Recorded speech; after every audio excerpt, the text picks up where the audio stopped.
Chapter 22. Compared to breaking the high-strength plastic, the SWAT soldier's unconsciousness did not surprise Colonel Lake. How could a SWAT soldier resist a young man with such explosive power? In all his life, Colonel Lake had only seen it a handful of times. When he thought of this, Colonel Lake became even more curious and murderous toward the mechanic, Yu Feng, the disgrace of the army.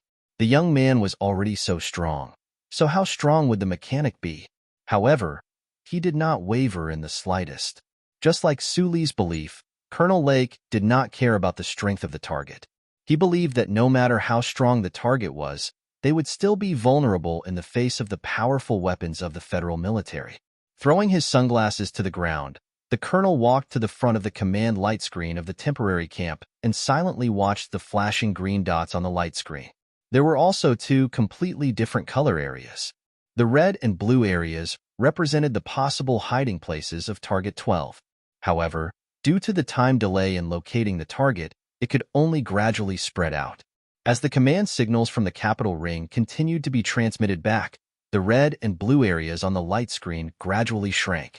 Colonel Lake coldly watched this silent but thrilling process, waiting for the moment when the two areas on the light screen finally converged into a fixed point. 4 minutes and 12 seconds? Colonel Lake's pupils suddenly shrank. He knew that he had made an extremely stupid mistake. The identification and location between the Eastwood region and the capital ring was a back-and-forth process. If he wanted to locate Target 1 or Target 2, it would actually take more than 8 minutes. His face was extremely gloomy, but he did not say anything to his subordinates. He just felt extremely embarrassed. He thought of the mistake the 4th Military Region made when they first came to the Eastwood region countless years ago. That mistake caused the 4th Military Region to be directly transferred from Eastwood to that primitive and backward place in the West Woods. Today, he made another mistake. Did this represent some kind of ominous sign? If there were military staff or intelligence personnel around, this kind of stupid mistake would naturally not be made.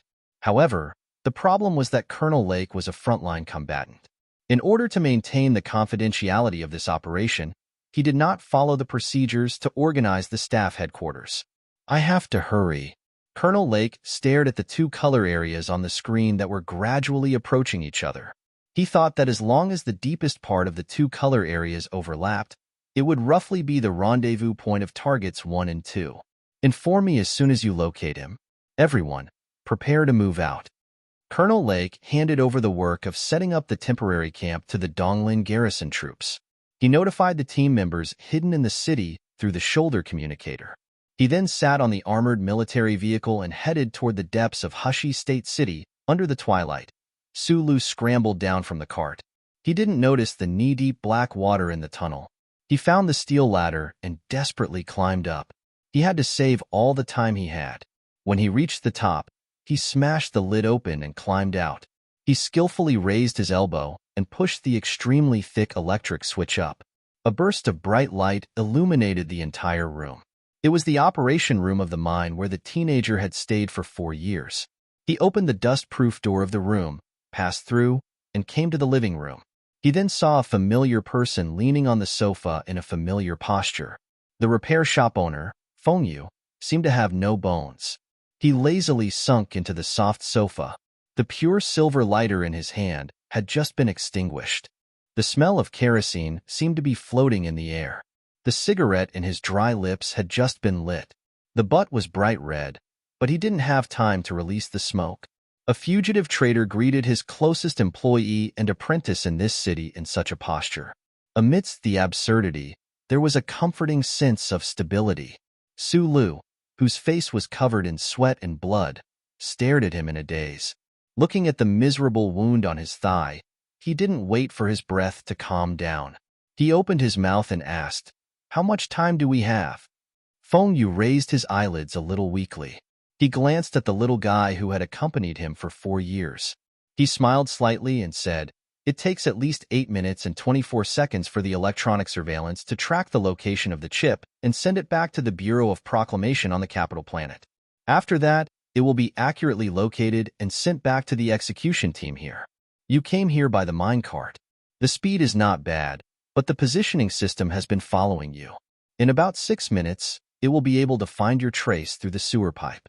Calculating this, you have about 3 minutes to talk to me. I didn't expect you to be able to escape. Feng Yu's somewhat pale face was full of pride.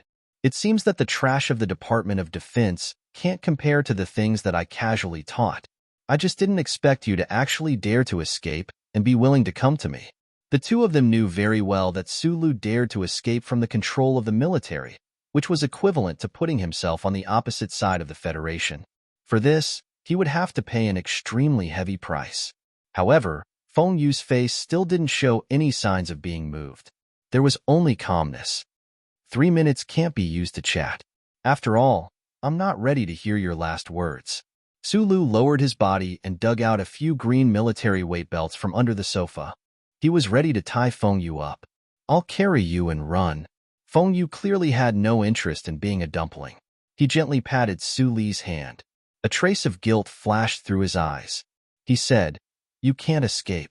I originally thought that if you didn't come, you would at most be detained for a few days. After all, the Federation government is not the barbarians of the Empire. They can't do everything so barbarically. I know you can block the electronic surveillance." Sulu looked at his boss's face with some unwillingness and even anger. He said, "I haven't even tried. How do you know I can't escape?" "Because I've been escaping for more than 10 years. Feng Yu coughed twice. He smiled and took out a small tool from his bosom. He stuffed it into Su Li's jacket pocket and said, "That thing you're talking about can only maintain the blocking ability for half an hour. It can't be used forever." "What happens after half an hour?" "Hushi Province is only so big. Instead of running in vain, it's better to spend these few minutes properly." Su Li's hand that was holding the military weight belt stiffened in midair. He looked at Feng Yu's haggard face and said through clenched teeth, "You can hide from the first charter for more than 10 years. Why can't you continue to hide?" Feng Yu didn't answer this most important question. He looked at the youth with a faint smile and asked, "With your personality, it seems that you forgot to ask me something." Sulu lowered his head and asked, "What was the explosion on the battlefield all those years ago? Are you really a spy for the Empire?" His question was very direct. Feng Yu's answer was also very direct. The uncle blew out a smoke ring and said lazily, "Of course not." Chapter 23. What happened in the past? After a short pause, Sulu no longer doubted anything. This had nothing to do with blind faith. It was just that the current tense situation did not allow him to consider more questions. Without waiting for Feng Yu's answer, he directly tied him to his body with a weight belt, then took out the small tool from his jacket pocket and pressed the switch.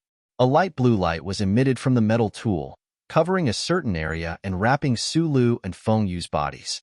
Uncle Feng Yu choked on the smoke and coughed violently. He had never thought that his little apprentice would be so stubborn. Moreover, she had such a strong sense of decisiveness and execution. He threw away the half-burned cigarette in his hand, leaned on the boy's slightly thin shoulder weakly, and muttered discontentedly, "Damn it, I don't want to run anymore, right?" Sulu did not answer his words. He directly went down from the operating room's secret passage, entered the mine pit, and climbed onto the old mine cart. He believed that with the help of the strange tool with a blue light, the electronic surveillance network throughout the Federation would temporarily lose track of them. With half an hour, they could disappear further away, and it would definitely surprise the soldiers who were chasing after the boss. As if he guessed what he was thinking, Feng Yu smiled behind him and said, "After half an hour, how are you going to escape? I taught you before, this is like the connection on a circuit board. You always have to prepare the outlet of the current before you can proceed with the first step. If we are just rats on this planet, we will only gain an extra 30 minutes, which is not significant. Even if it's your last words, 30 minutes is better than 3 minutes." For some reason, perhaps Feng Yu's contemptuous attitude in the face of death angered the stubborn Sulu. He lowered his head and scolded in a deep voice, "I know you haven't told me, but you must have your own way to stay in the Federation and avoid the first charter for so many years. I can only think of a way to send you to the airport, and you can think of a way to escape." What a stupid little guy. Or you underestimated the boss's fierce reputation in the Federation. Feng Yu's lips curled up slightly. "I can assure you that before the Federation catches or kills me, There will not be a single aircraft in the entire Donglan district. This was a matter of course. Su Lu fell into silence. From the previous momentum of the special forces, he could also infer these things. But he still maintained hope in his heart and did not want to despair. Even if they were really in a desperate situation now. In the dark mine, only the sound of the minecart and the tracks rang out. I know you are very curious about how I was able to escape for so many years. In history, vicious criminals like me either hid in Bermuda, or in the recent years, they might have joined the Empire. The longest record of freedom or survival in the Federation was only 9 days. Yes, I can fake the chip behind my neck that looks like a dog leash. In the despairing silence, Feng Yu's voice was still indifferent, except for the words like chip and dog leash, which naturally revealed a strong sense of ridicule and disdain. This may be the reason why the broken computer in the Bureau of Proclamation values me so much in the program. This is also my secret. Su Li's hand that was holding the front fender of the minecart suddenly tightened. He was very nervous. Feng Yu was right about what happened in the distant capital. The central computer of the Bureau of Proclamation did not hesitate to give the mechanic the first grade during the rating, but the big shots in the upper echelons of the Federation, including the old director, did not know the real reason. Strangely, the central computer seemed to be limited by some established program and did not issue this alarming warning. This was Feng Yu's secret, a big secret. In the ancient Federation, there was a proverb. If you know the knowledge or reason you want to know in the morning, then when the evening comes, even if you die, you will still have a satisfied heart. At this time, Su Lu had such a feeling. He had not drunk a drop of water for several hours, and under the constant intense exercise and intense fear, his lips were abnormally dry, but he knew that at this time, his mouth was dry to a large extent because he had heard his boss's biggest secret. There is nothing wrong with the first charter itself. The privacy of normal citizens has always been protected at the highest level. At least in this society, there is not so much crime. In this society where the gap between the rich and poor is widening day by day, there is not too much unfairness on the surface. In addition to the endless shock, Su Lu could not help but subconsciously defend the first charter, especially when he heard his boss equate the chip behind his neck with a dog leash. His heart was strongly conflicted. I have never denied this. Uncle Feng Yu's tone was indifferent. Perhaps it was because he knew that in the society of the Federation, it was difficult to find people who supported him. Even the elementary school apprentice who fled with him at this time was not willing to accept this. But the problem is that the central computer is still just a computer. It is a tool, and tools are always used by humans. If one day, someone really can completely control the cold machine in the Bureau of Proclamation, who knows what that person will do with this tool?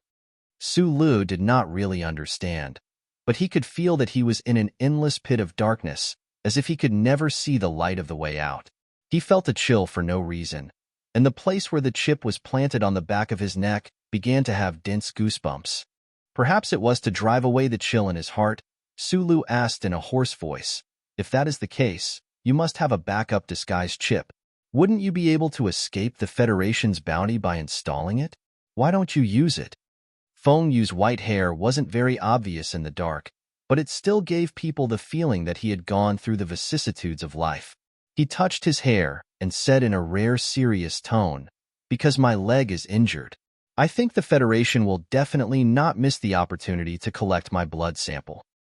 "Aren't you an awesome mechanic? Back then, you caused the deaths of tens of thousands of people. How did you end up being targeted by the police and even injured?"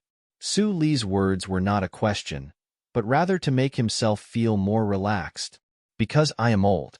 Feng Yu's simple answer left Su Lu speechless, and he immediately sank into a deep self-blame.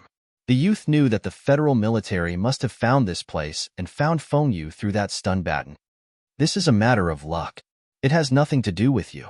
Feng Yu knew what the youth was thinking.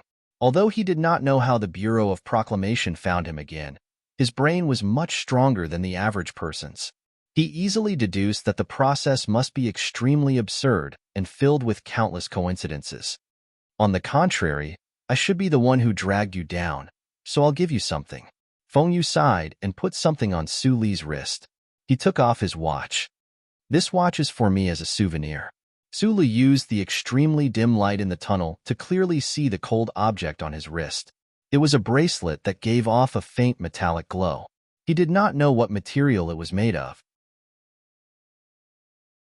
Chapter 24. What is this?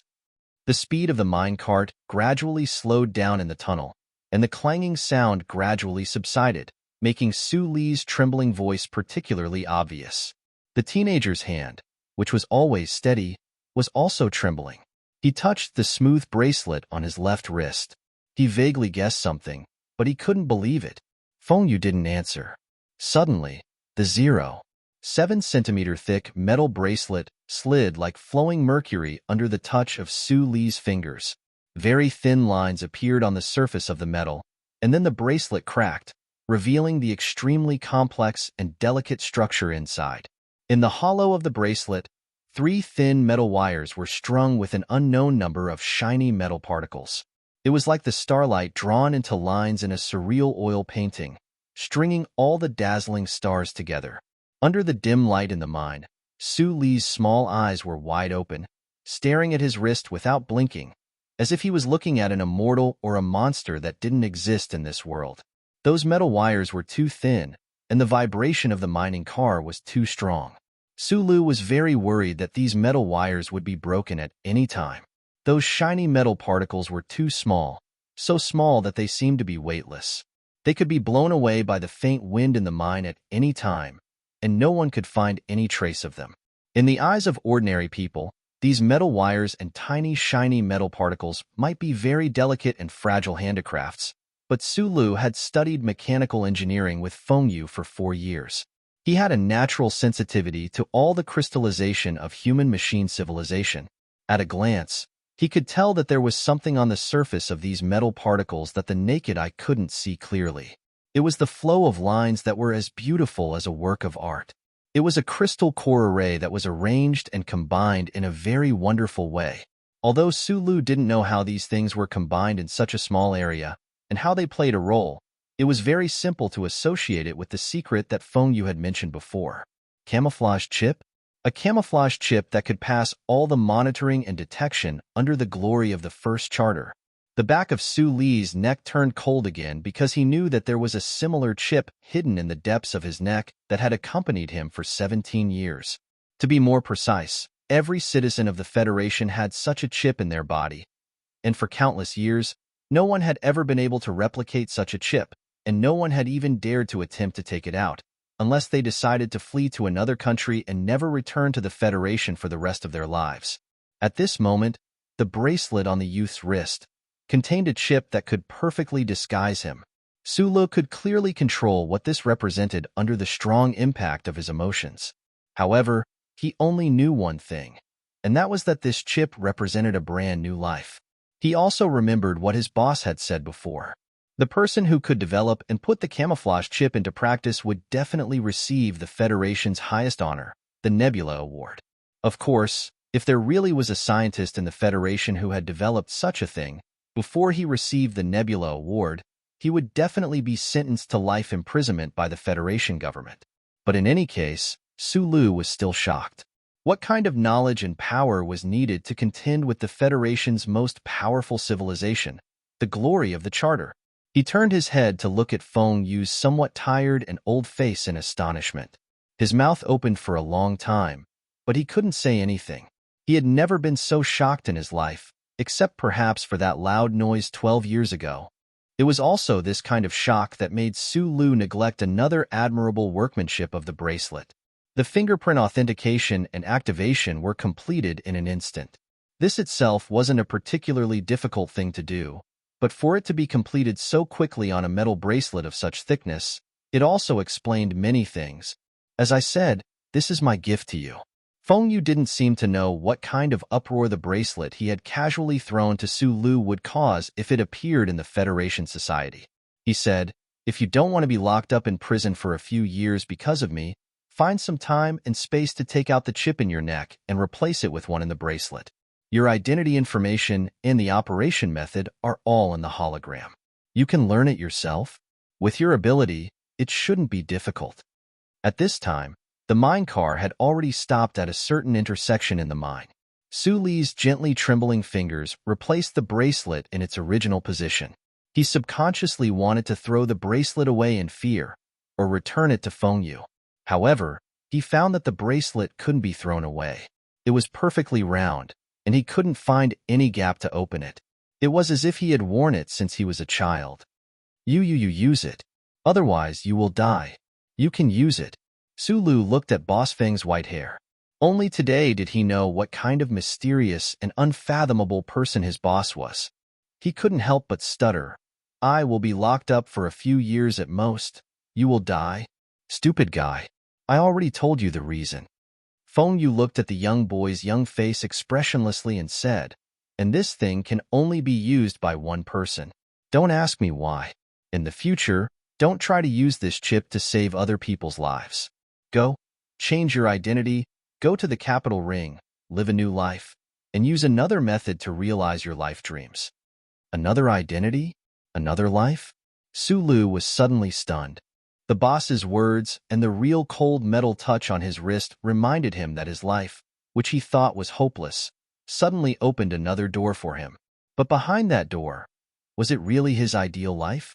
And what about the boss? I gave you a small gift and a few words of advice. Feng Yu stared at his eyes expressionlessly and said, when you go to the capital ring in the future, maybe these words will be useful to you. Su Lu was still confused, but he listened subconsciously. Your eyebrows are like knives. They are too straight and too straight. This is not good. It will press down on your vision and hurt your mind. If you can change it, then change it. There is no creator among the stars, and there is no glory to worship. The most dangerous place is the safest place, but you can only believe this sentence 3 times. After today, forget about me. Forget about what happened in the past 4 years and bury it.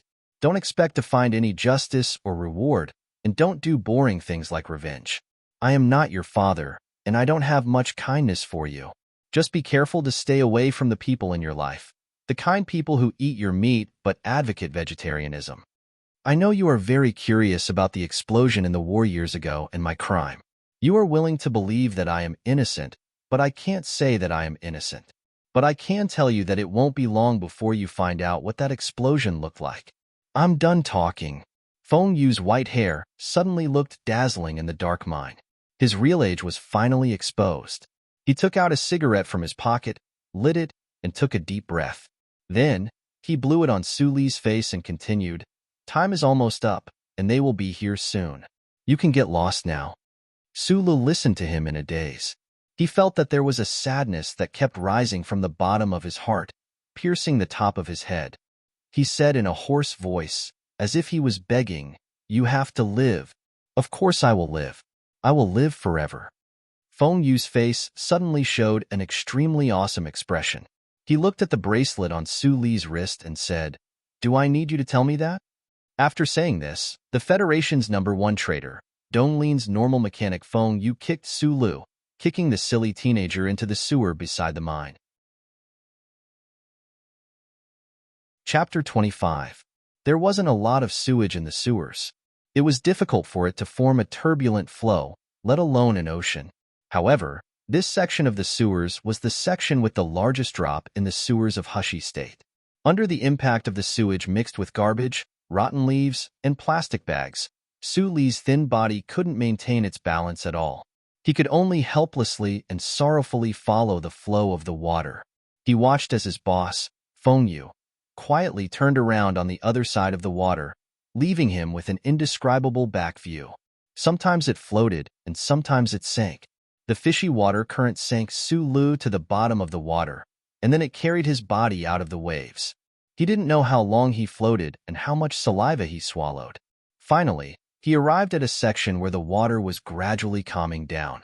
Su Lu seized this rare opportunity. His right hand reached out and grabbed a protruding rusty handle on the concrete wall. Half of his body was suspended in the sewage. After panting for a moment, the familiar trembling feeling in his body appeared again. It was transmitted to his arm. He suddenly felt hot, but his body suddenly felt light. Like a leopard cat, Su Li's thin body made a beautiful turn in the air. He had already climbed out of the gradually calming water. He lay on the concrete floor, gasping for breath. The sweat and blood on his body mixed together with the sewage, soaking his entire body and emitting a foul smell. He stuck his index finger into his throat and pulled a few times, spitting out a large pool of sewage. Su Li's weary spirit was a bit better. He confirmed that the cold metal bracelet on his wrist was still there, and the small device in his pocket used to block the Federation's electronic surveillance was still there. He didn't stay in the same place anymore. After looking around, he followed the nearest upstream passage and climbed up as fast as he could. Feng Yu kicked him into the sewage, and the sewage washed him here. The distance between the two was already unknown. Sulu obviously understood what his boss meant. However, he was still a bit unwilling. He always felt that his boss wasn't someone who would give up on him so easily. He desperately climbed to the surface and drilled out of the manhole cover. The exit of the manhole cover happened to be on a high ground on the outskirts of Hushi region's capital. From this high ground, one could clearly see everything within a few kilometers. Sulu tried his best to distinguish his surroundings, but found that it was futile. The troops searching for him should have extremely powerful concealment abilities. In the outskirts of the capital, which was 70% covered by the forest, it was extremely difficult to find traces of them with the naked eye. Sulu was willing to give up. He continued to climb to the top of the big tree on the hill. Although he knew that if he stayed any longer, he was afraid that he would be tracked by the electronic surveillance system. However, if he did not see the figure of the boss with his own eyes, he would not feel at ease. The moment his feet touched the top of the tree, he saw what he wanted to see and what he didn't want to see. His gaze fell on a certain part of the forest between this place and the mine, unable to move away for a long time. His face was pale, his lips were trembling, and his eyes were filled with despair. "Boss, you said you would always be alive, but you were still lying to me, just like all these years." The young man's eyes gradually became wet, because he knew that in the next moment, he might lose the boss uncle who was both a teacher and a friend forever. In the distant forest, he saw the figure of Uncle Feng Yu, and also saw 1, 2, 3, 4, 7, 11 mechas.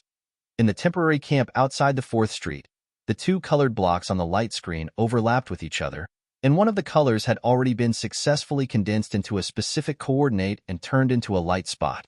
The Donglin garrison officer responsible for receiving the signal from the Capital Planet's Bureau of Proclamation immediately transmitted the coordinates of Target 1 to all the personnel involved in the operation. After the long and meaningless conversation between the mechanic Feng Yu and Su Lu, they finally successfully exposed their tracks to the federal military.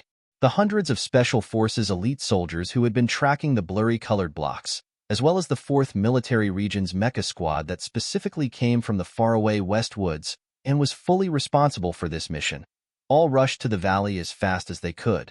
The Special Forces soldiers in camouflage were still moving stealthily in the forest, but the mechas that had secretly landed at the garrison airport from Celine's commercial spaceship were nowhere to be seen. The forest under the twilight was filled with a strange atmosphere. The Donglin garrison officers who observed the operation in the city all had suspicions in their minds, and many thoughts about Colonel Lake's command appeared in their minds. Even if Target 1 was the most vicious traitor in the history of the Federation, the target was only one person. How could he be a match for so many elite soldiers? More importantly, the Federation deployed 11 M52 standard mechas. It should be known that the entire Donglin garrison only had 40 powerful weapons of the same model. In front of a flood of metal, what kind of resistance could a weak human put up? The twilight was like blood, and the edges of the forest seemed to be burning. Feng Yu crawled out of the mine, holding his waist as he panted heavily. Only now did he realize that he really was old. He looked at the quiet surroundings, and a trace of mockery flashed through his eyes. He thought to himself that the Federation really thought highly of him. Breaking into formation? It looked like it was the same as that year. The orders these soldiers received were still to kill without mercy. Feng Yu sat on a large rock and took out a cigarette from his shirt pocket. After lighting it, he took a deep breath, and a carefree expression appeared on his face. Feng Yu didn't know who the officer leading the team this time was, and he didn't know why the other party was so careful. They didn't use the M52's terrifyingly fast chain bullets to directly blast the forest he was in into pieces. Instead, They chose to shrink the encirclement step by step. Those mechas with camouflage activated really could easily fool people's eyes when mixed together with those trees. But what were those special forces soldiers lying in the long grass waiting for? Feng Yu took a deep breath, and the cigarette between his dry lips suddenly ignited. It burned directly to the edge of the filter, and the smoke covered his face. This smoke was very strong, and it must have been very satisfying. Mechanic Feng Yu's body trembled with pleasure, and just like that, it suddenly started to tremble. That leg that seemed to have been injured earlier seemed to be infected by this trembling, and it didn't seem to be uncomfortable in the slightest. This trembling came from every muscle, joint, and even every cell in the body, and finally spread to all 4 limbs. Feng Yu's white hair draped over his back, and the tattered jacket on his body made a whoosh sound. His legs were slightly apart, and the trembling was so exaggerated that it seemed as if the air had started to buzz. The mechanic's legs trembled like a bowstring. Both of his hands trembled like an arrow ready to explode at any moment. The buzzing sound in the air became denser and denser, and finally turned into the sound of a muffled explosion. At some unknown time, the rock on Feng Yu's body was in his hand. Then, it turned into a cannonball and directly smashed into the depths of the dense forest. With a crack, the strange sound of metal breaking rang out. His slightly thick legs trembled as he disappeared from where he stood. In the next moment, he flew over the long grass and circled behind a tree while trembling. With a speed that was absolutely impossible for humans to react to, he viciously punched out with a single fist. The exposed hydraulic pipe of an M52's left leg was smashed apart by this bare fist. Engine oil sprayed out like a cloth bursting out, and the huge metal mecha suddenly lost its balance and slowly fell down. Chapter 26. In different people's eyes, the same image represented completely different meanings. Behind a tall tree surrounded by the valley, an M52 painted in a matte light was like a dozing tiger. It was quiet, squatting sideways in an ugly but practical position. This was the federal military's single soldier mech with the thickest armor and the most powerful firepower. Its 2 alloy mechanical legs were jokingly called frog legs by the soldiers. Just above the frog legs, Colonel Lake sat in the control cabin, vigilantly looking ahead. With 4 kilometers as the base distance, the 4th Military Region's special mech team members were scattered around the valley. Colonel Lake was their leader, so he was naturally confident that his B4 commando team could maintain perfect unity and coordination. Those team members were like his fingers, able to maintain accuracy even under high hand speed. The mid-range weapon system had already been fully charged during the pursuit. The moment they received the specific location of Target 1, the entire pursuit formation turned and directly sealed off the small valley. However, Colonel Lake did not give the order to launch a blanket fire. Although no carbon-based life should be able to survive the chain attack of 11 M52s, Colonel Lake did not dare to take the risk before he saw the target. Gauman extended her head and transmitted the scene in the valley back. Colonel Lake saw the tired face of the white-haired mechanic and the wound on his thigh. He breathed a sigh of relief in his heart. A former soldier who was unarmed should not be as dangerous as before. However, for some reason, Colonel Lake still did not give the order to attack. This was because he kept having a very strange feeling. If they attacked at this distance, the target might really be able to take advantage of the chaos to escape. Although this was something that did not make sense logically, more than 10 years ago, that frustrated mechanic in the valley seemed to have defied logic and survived the furious pursuit of the Department of Defense. And he had survived for more than 10 years. The small screen in the mech's control cabin clearly displayed the scene in the valley. That white-haired mechanic did not seem to notice anything. He lit a cigarette? He was not in a hurry to escape, so why did he light a cigarette? Did he look at me? The deformed sunglasses on the bridge of Colonel Lake's nose trembled. Looking at the cold eyes staring straight at him on the hologram, he wondered if the mechanic was looking at him.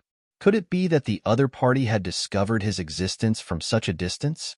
Colonel Lake, who was extremely confident in his concealment skills, felt a chill in his heart. He began to lose his confidence, especially when he noticed that the mechanic had started to tremble wretchedly, A strong sense of uneasiness took over his entire body. He did not want to wait any longer, so he immediately ordered the 10 members of the team to attack from afar. However, the mechanic on the screen seemed to be able to accurately calculate the mentality of the Federation's special mecha team. Just 0.01 seconds before the long-range attack command was completely converted into a radio signal, Mechanic Feng Yu moved. His movement shook the world. The half-ton rock was hurled out by the mechanic's arms. It whistled like a cannonball and smashed into an M52 that had been carefully hiding at the 11 o'clock position. The heavy armor outside the M52's control cabin was heavily smashed. Stone fragments flew everywhere. Although it was not seriously deformed, this powerful impact still shook the mecha team members in the control cabin, who were connected to the electric induction chair, until they spat out blood. They would not be able to recover in a short period of time. The half-ton rock in the mechanic's hands was actually thrown out like a grenade. How much strength did this require? Was this mechanic still human? Colonel Lake's face was full of shock as he calculated the incredible strength the mechanic had displayed in that moment. His lips felt bitter. Immediately after, his gaze followed the mechanic who had already become a shadow. He slid past a patch of long grass in the valley and rushed behind a large tree. Old 7. Colonel Lake shouted harshly through the communicator. He wanted to warn the team members hiding behind the tree, but it was all too late. He could only watch as the mechanic's fist smashed into the hydraulic pipe behind the M52's thick and heavy knees. Colonel Lake knew that the M52's relatively weak defense was at the joint behind the knees. However, he had never thought that a bare-handed person would be able to break that hydraulic pipe made of alloy steel with just his own fist. The flying rock from before had displayed the unparalleled strength of the mechanic, and the trembling of the legs in the next moment had displayed the terrifying speed of the mechanic, Feng Yu. As for the fist that had forcefully broken the hydraulic tube of the M52, it was as if he had demonstrated the strength of his body to these Federation soldiers. In just an instant, the mecha team that had not been able to attack in time lost 2 mechas. One of the M52s had been hit by the rock, injuring the team members in the control cabin. As if drunk, the mecha was trying its best to maintain its balance so that it would not fall off the hill. Meanwhile, the mecha that had faced Feng Yu's attack directly behind the tree had already fallen backward, looking extremely miserable. The mecha that was shot towards the sky was illuminated by the twilight into a frightening pool of blood. On the other side of the curtain of blood, in front of the gigantic mecha, there was a figure that seemed incomparably small, yet seemed exceptionally powerful.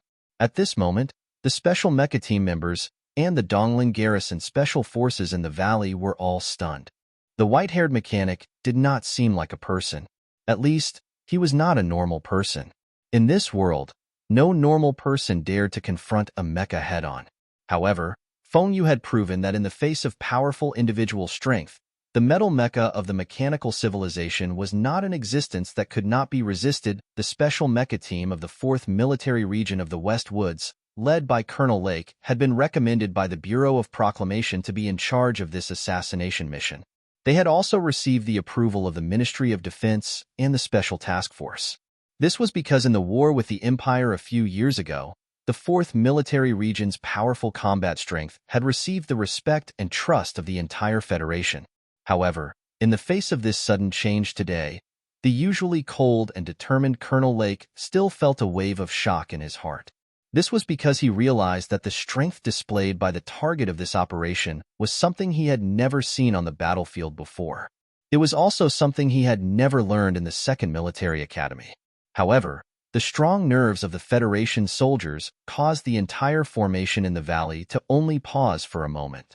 The mecha that were still in good condition and the heavy firepower deployment were instantly activated.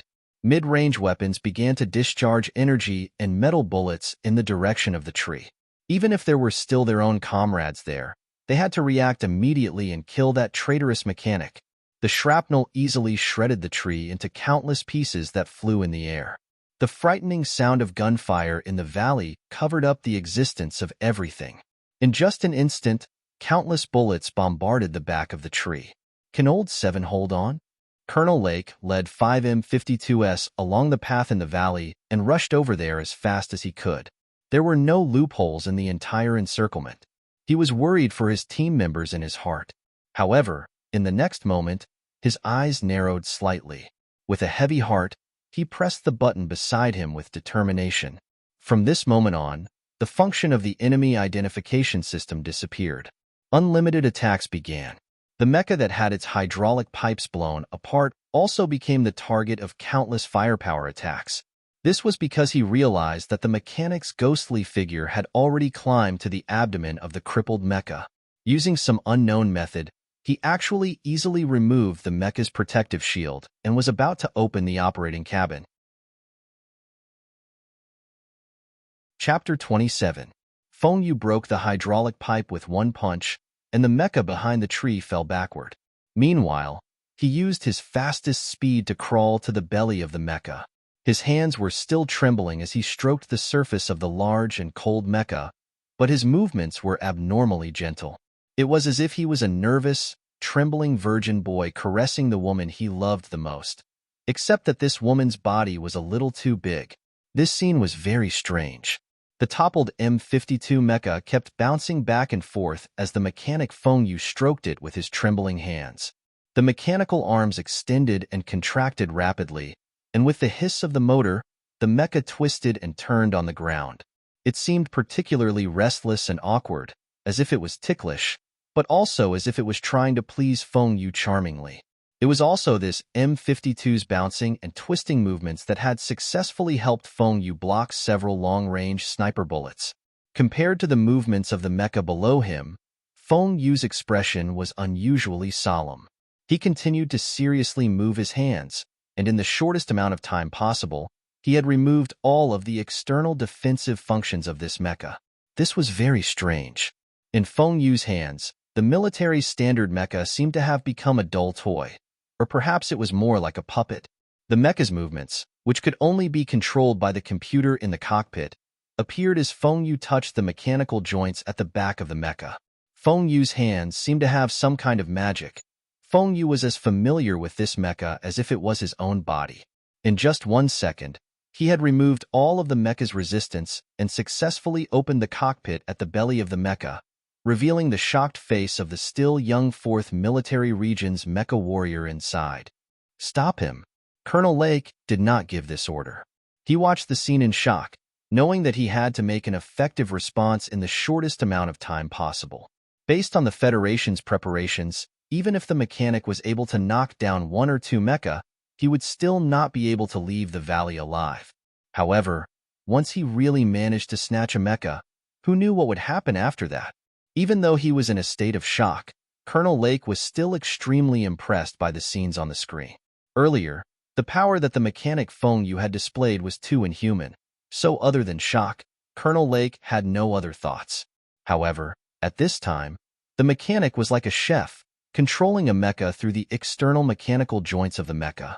This kind of ability really made him feel incomparable admiration. As expected of a mechanic teacher from our secondary hospital, Colonel Lake thought back to the time when he had first entered the 2nd Military Academy more than 10 years ago. That middle-aged teacher had stood at the mecha control desk every day, caressing every inch of the mecha's skin as if it was his lover. At the time, his batch of classmates had all thought that this teacher was crazy, but only today did he know that this teacher's craziness was reflected in his strength. The power of the high-energy compression energy cabin was raised to the highest level in an instant. The thick mechanical legs of the M52 slammed violently against the ground of the valley, causing the heavy body of the mecha to fly into the air. After gaining a good view, Colonel Lake, who had flown out from the front, no longer hesitated. The chain magazine mounted on his right arm instantly shot out flames, shooting towards the mecha that was bouncing non-stop behind the tree. "Sorry, old 7, he said to himself. This was because he knew that under such intense firepower, the mechanic Yufeng would definitely die, and the team members in the control cabin would definitely not survive. With a snap, Feng Yu turned his wrist and crushed the wrist of the soldier in the mecha. He slapped away the defensive stiletto that the soldier always carried with him. Then, he chopped at the soldier's neck with his palm, knocking him unconscious. Immediately after that, he burrowed into the mecha like a loach. The M52 that Lake was in was still in midair. The screen clearly displayed the mechanic's actions. He was not worried, because he knew that the M52's cabin door would definitely not close in time. However, his eyes immediately narrowed again, because he found that he had once again underestimated the opponent's methods. As the mechanic burrowed into the cabin door, his left hand hung behind him and seemingly very casually slapped the side of the alloy cabin door. With this slap, the cabin door of the mecha immediately reacted and closed tightly. The fierce bullet fire instantly hit the M52 on the ground, creating countless sparks. The alloy surface was damaged, but it did not penetrate. An M52 swooped down from the valley, and the M52 on the ground suddenly bounced up from the ground. In an instant, the two mechas collided violently. The distance between the two was too close, so Colonel Lake had no choice but to give up on the idea of attacking from a distance. He bravely ejected the sharp particle blade on his mecha's wrist, turned his body halfway in the air, and viciously stabbed into the opponent's mecha's abdomen. The sound of armor being pierced rang out. The M52 that had just bounced up from the ground had most of its mobility disabled by the mechanic, so it actually could not dodge this stab. The armor on its abdomen was pierced, and sparks flew everywhere. Colonel Lake did not feel the slightest bit of joy in his heart. He did not understand how the opponent could be in a single operator cabin with Old 7, and he did not think that this stab of his would be able to disable the opponent's mobility. Right at this moment, he found that the opponent's two heavy mechanical arms had silently rested on his shoulders. Then, the two mechanical arms began to tremble. Colonel Lake felt that his mecha had also begun to tremble. Recalling how the mechanic Fengyu had attacked fiercely like a fierce tiger in the valley earlier, Colonel Lake was extremely vigilant. He let out a shout in the control cabin, and his hand speed instantly increased to the maximum. His empty hands were firing at full power. He had taken the absolute risk of using a heavy weapon at close range, unwilling to let the opponent go. However, Colonel Lake's movements were still too slow. Just as his fingers were rapidly pressing the buttons, that intense and unbearable tremor had already spread to his mecha. In an instant, the central control system of the mecha was in chaos, and he was temporarily out of control. The sound of wind whistling rang out. The M52 that the mechanic Fengyu had snatched shook its arms. The mecha's own mobility followed this extremely simple action, and a huge burst of power erupted, directly throwing the M52 that Colonel Lake was in into the air. Only then did the M52, which had been thrown away, reactivate its heavy weapon. 3 extremely beautiful bullets shot out endlessly. However, the mech itself was spinning in circles in the air, so these bullets were all fired into the air. On the ground, popping sounds rang out incessantly as rocks and trees were smashed into smithereens. The M52 mecha, with its 3 trails of fire trailing behind it, did not hit its target. Instead, the pursuing mecha team and special forces were so suppressed that they did not dare to raise their heads. In the air, Colonel Lake desperately tried to regain control of the mecha, only hoping that he would not become a special mecha officer who was humiliated and thrown to his death. His body was cold, and his heart was filled with a sense of defeat. On one hand, he was shocked by the opponent's tyrannical mecha operating ability, and on the other hand, he was cursing the Bureau of Proclamation's intelligence. Only now did he know what kind of terrifying existence the target of the first-level sequence was. Colonel Lake's confidence was shattered in this one face-to-face encounter. Meanwhile, those Special Forces members of the 4th Military Region also felt that the opponent was difficult to defeat. If that traitorous mechanic had not managed to get his hands on the mecha, they would still have had the confidence to kill the opponent, but the opponent had already successfully gotten his hands on a mecha. Could they still kill the opponent? Amidst the rain of bullets that filled the sky, the M52 mecha's body trembled as it moved quickly in a ridiculous posture. It was not hit at all. The black standard style of the mech gave it a heavy feeling. However, the rapid movement of the M52 in the midst of a hail of bullets made the M52 look demonic. The firepower in the valley gradually calmed down, because the ambushers found that they could not hit that demonic mecha at all. They stared blankly at the black mecha leaping about halfway up the mountain, as if they were looking at a monster. They knew that this demonic feeling was not because the M52 itself had any advanced technology content, but because of the person inside the mecha's cockpit. The Federation's operation to hunt down and kill the mechanic was once again launched after more than 10 years. Could it be that what awaited the Federation was another shameful failure? The sky gradually darkened, and hazy stars floated in the night sky at the edge of the Donglin region. It seemed that the starry sky above the Federation civilization did not want to see this happen, so one of the stars strangely lit up. In the blood-red twilight, an area in the originally starless sky suddenly lit up. A beam of light filled with destructive energy shot out from that area, instantly tearing apart the dust-filled atmosphere above the Donglin region. It tore through space and struck the ground, hitting the black mecha leaping like a monster. This beam of light was powerful and merciless, completely ignoring the trembling dance steps of the M52. In its eyes, this mecha attempting to break through was just a clown. Chapter 28. The siege in the valley had begun. Boss Fengyu, smoking a cigarette in his mouth, had shuddered and transformed into a prehistoric monster to throw rocks and attack. Then, he had transformed into a charming mechanic to get close to the mecha and successfully neutralize the defensive capabilities of an M52. Then, he had seized control of the mecha and violently shaken the ace mecha of the Federation's Special Forces team into a flustered firebird with a fiery tail in the air. Finally, he had transformed into a demonic black shadow amidst the shrapnel that filled the sky. One scene after another fell into the eyes of Su Lu.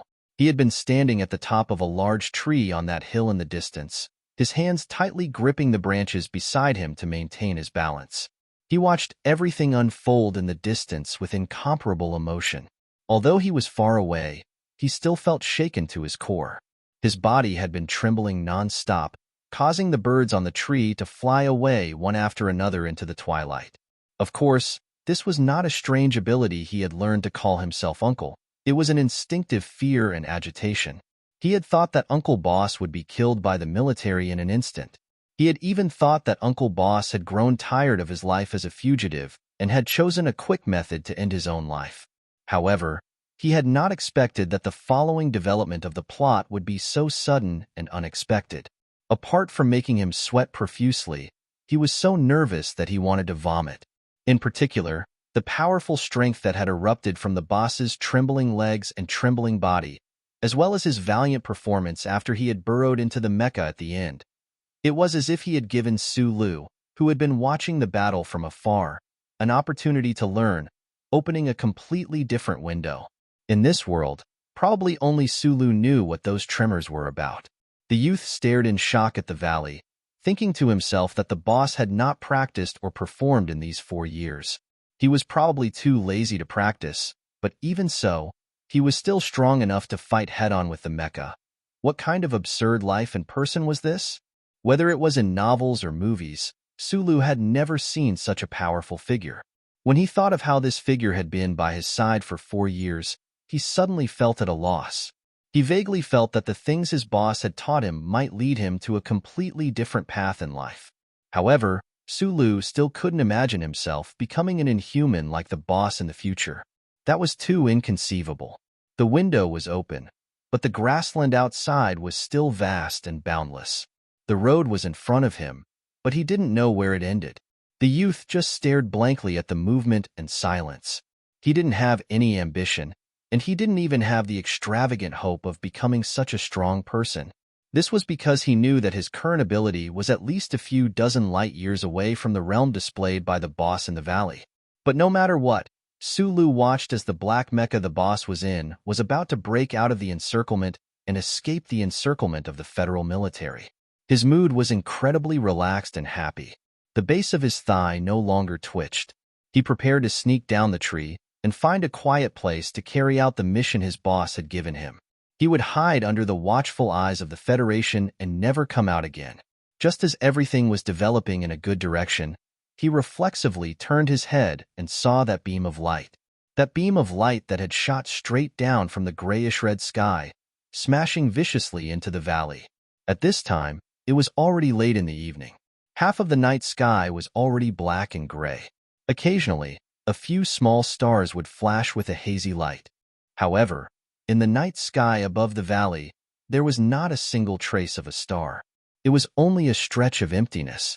And in this emptiness, suddenly and silently, without warning, a beam of light descended. Sulu watched this scene with wide eyes and slack jaws. His feet slipped and he almost fell off the tree. He could only hold on to the tree branch with all his might. However, the loud noise and explosion that followed shook the entire hushy region's verdant mountains and fields. Naturally, he was shaken down from the tree as well. The beam of light that was about 1 meter in diameter was extremely pure white. However, it did not have the holy aura described in religious books.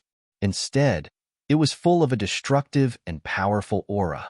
Just like that, in a situation where no one in the valley had expected it, it directly struck the black M52 mecha that was fleeing halfway up the mountain.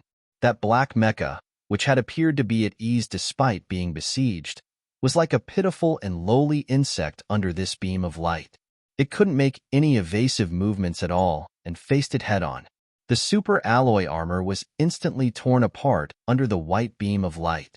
Countless circuit chip components were destroyed by the tremendous energy like fish scales and shot in all directions. No one could survive this kind of attack that came from outer space. However, the power of the beam of light still did not end there. When it entered the Earth's crust, it triggered a violent explosion. Within a 500-meter radius of the black mecha, the entire ground was as fragile as the surface of a baked biscuit. It cracked open, trembled, twisted, and rippled in all directions. After a loud boom, the Donglin garrison special forces in the bushes near the mountainside were shaken high into the air. Most of them were shaken to death. Meanwhile, the 4th Military Region's special mecha team that was slightly further away also could not withstand such a powerful force. They all fell to the ground one after another. Amidst the powerful turbulence of the electromagnetic waves, they were momentarily unable to move. The birds and beasts that roamed freely in the valley cried out in agony. Who knew how many trees collapsed? Further away on the hill, the branch in Suli's hand was also snapped in half. His body was like a kite with a broken string, falling heavily into the ground. It took him a long, long time before he managed to get up. He stared dumbfoundedly at the valley. Although he could not see anything else, he seemed to have seen his boss's tragic death. He no longer had any hope of surviving, because under the attack of the most advanced weapons of the Federation civilization, who could still survive? At this moment, Sulu understood some things. At least, he understood what his boss had said earlier in the mine. You want to know what the explosion was all about?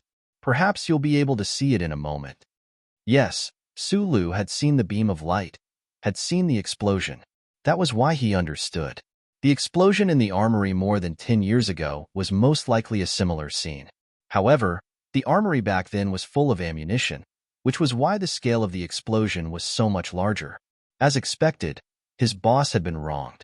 This knowledge might have made Suli's pitiful sense of justice feel a little better, but it could not erase the incomparably heavy expression of pain on his face.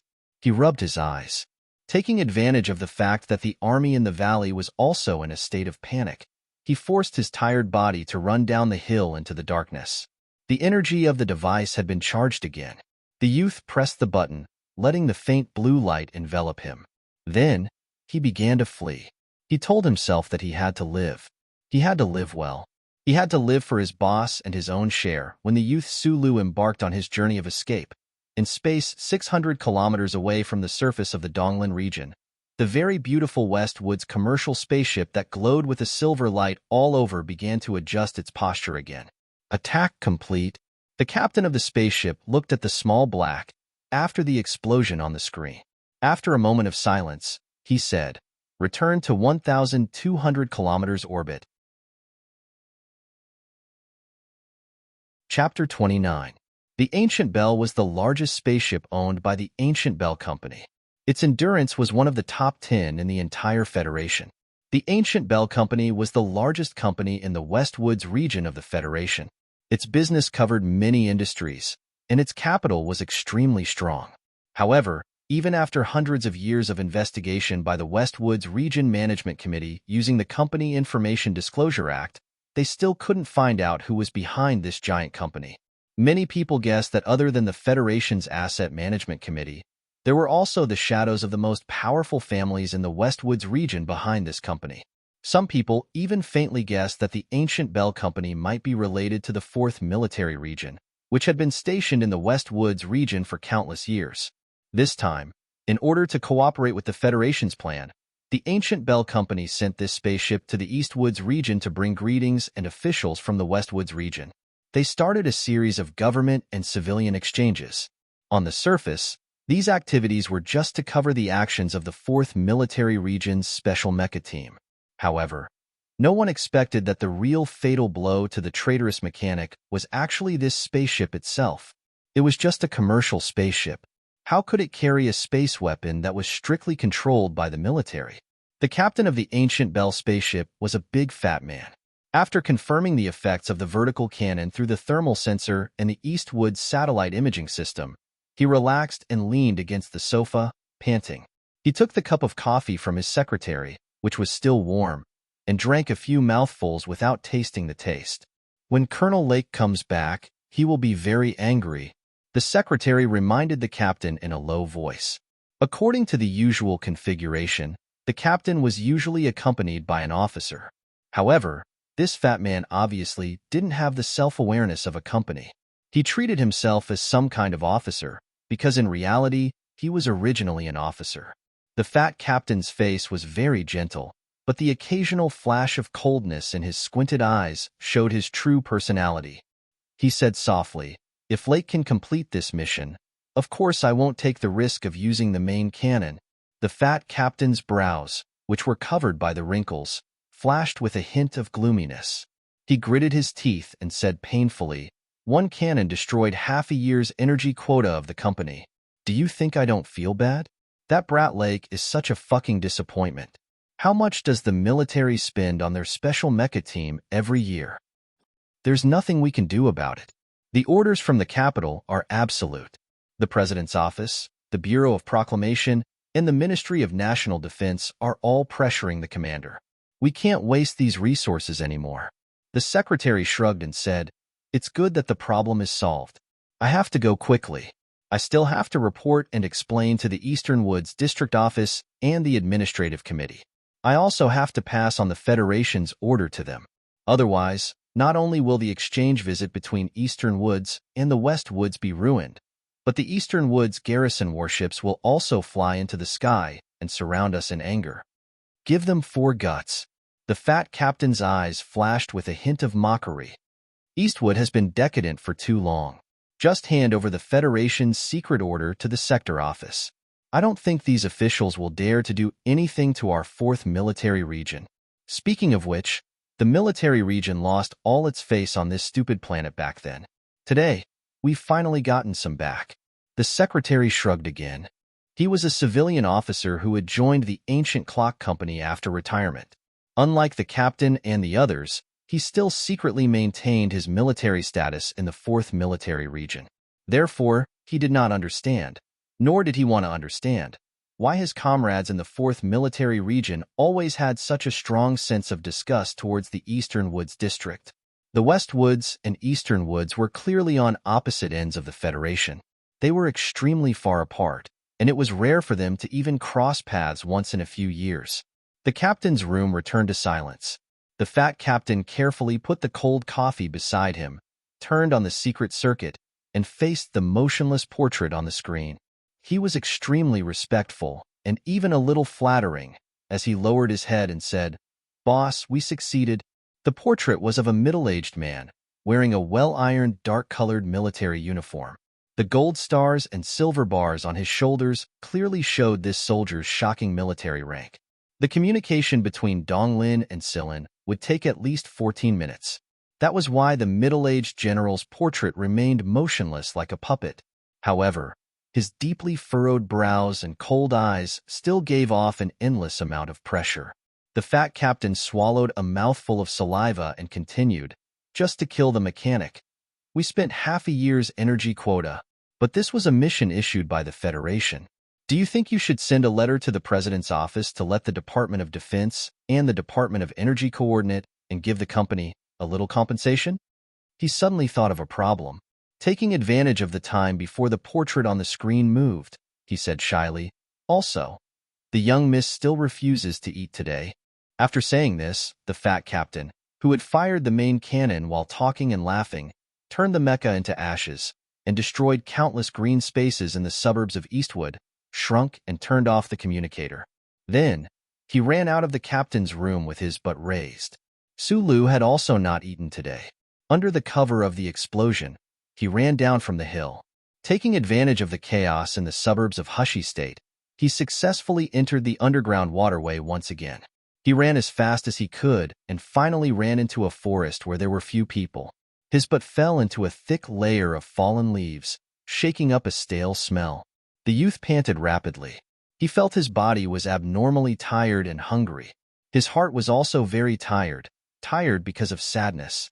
No matter who it was, after experiencing what had happened today, their spirit would be greatly impacted. Moreover, he was not even 18 years old yet. At this time, it was already late at night. Suddenly, there was a pitter-patter sound in the sky above the forest. Rain fell for no reason, shaking up the dust on the ground covered by fallen leaves, causing the entire forest to be filled with the smell of dust. Sulu, with his face covered in dust, his eyes were full of sadness. He closed his eyes, bit his lip hard, and took a deep breath. He looked at the signal jammer in his hand and found that the blue light was getting fainter and fainter. It would lose its effect in at most 2 minutes. Let's begin.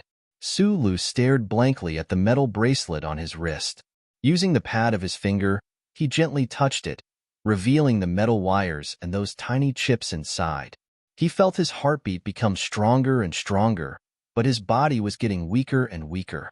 The piercing pain at the back of his neck spread from the bone to the rest of his body. It was extremely cold. A new life was waiting for him. Chapter 30. The raindrops became heavier and heavier, more and more urgent, hitting the big leaf autumn forest on the outskirts of Hushi region. The pitter-patter was like the sound of war drums on an ancient battlefield, beating an exciting rhythm, urging people to bravely move forward, forward, and forward.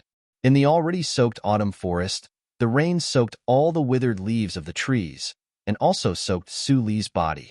Staring at the little star-like chip in the bracelet, the young man's heart was filled with complicated emotions. Once he switched to a brand new chip, it represented a completely unknown future, a completely new life, completely cut off from the past, no friends, no family. Of course, he didn't have any family before, and he didn't have many friends, but the coffee in Hushi region, the beer in Hushi region, the clock tower street in Hushi region, the girls in Hushi region, the operation room in the mine, the repair shop in Shanglan Avenue, the library in the State University, and this unchanging dusky sky. All of these memories, was he going to say goodbye like this? Suli's fingers trembled incessantly. He knew that once he pierced the hair-thin metal wire into his neck, everything would change. Maybe it would be good. Maybe it would be extremely bad. Who knew? Facing the most difficult and easiest choice in life, Sulu, with a calmness that didn't match his age, used only a dozen seconds to make up his mind, because the gradually dimming blue light in the rain reminded him that the electronic surveillance of the Federation would find him soon. If he wanted to live freely, then he must no longer be Sulu. Fiercely wiping away the raindrops on his face, revealing clean skin under the dust, Sulu muttered a few words in a low voice, and the emotions in his eyes became calmer and calmer. His hands no longer trembled, and with unusual stability, he pulled out the metal wire from the bracelet, aimed it at the back of his neck, and slowly pierced it.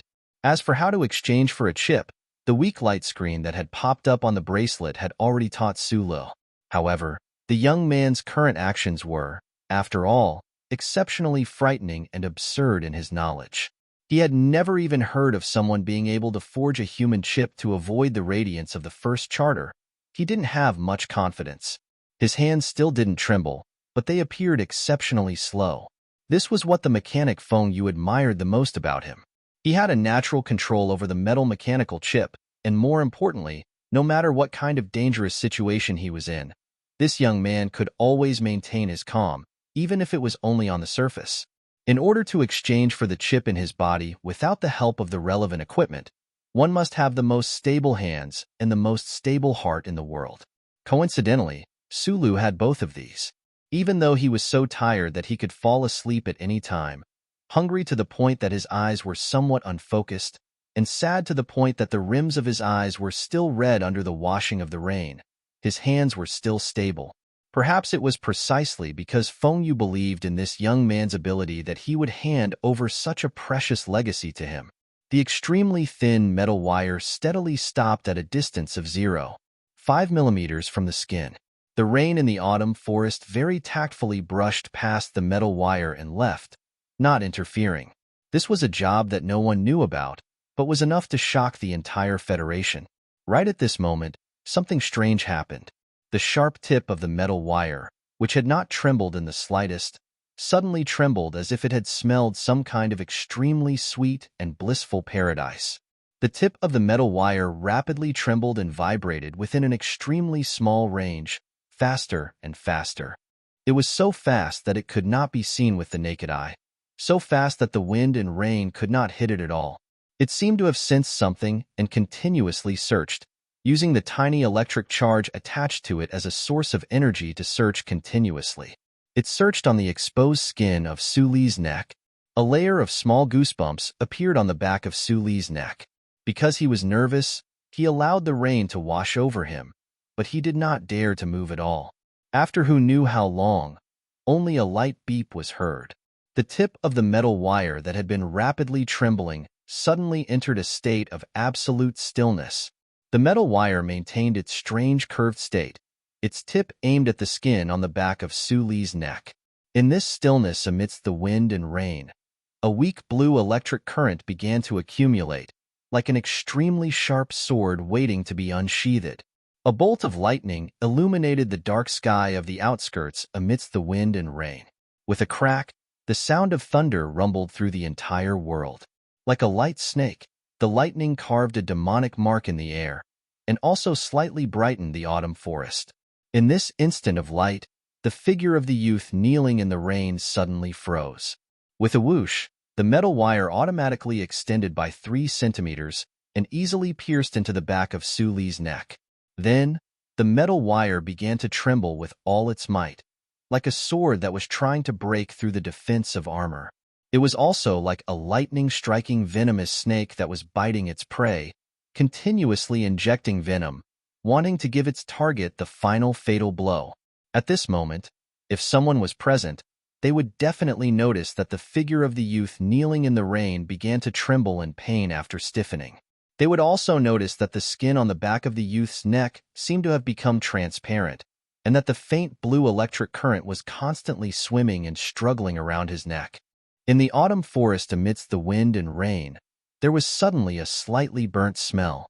Su Li's small eyes were painfully wide open, and his face looked abnormally terrifying. He felt that his body was burning incomparably, and the pain coming from the back of his neck was even more painful.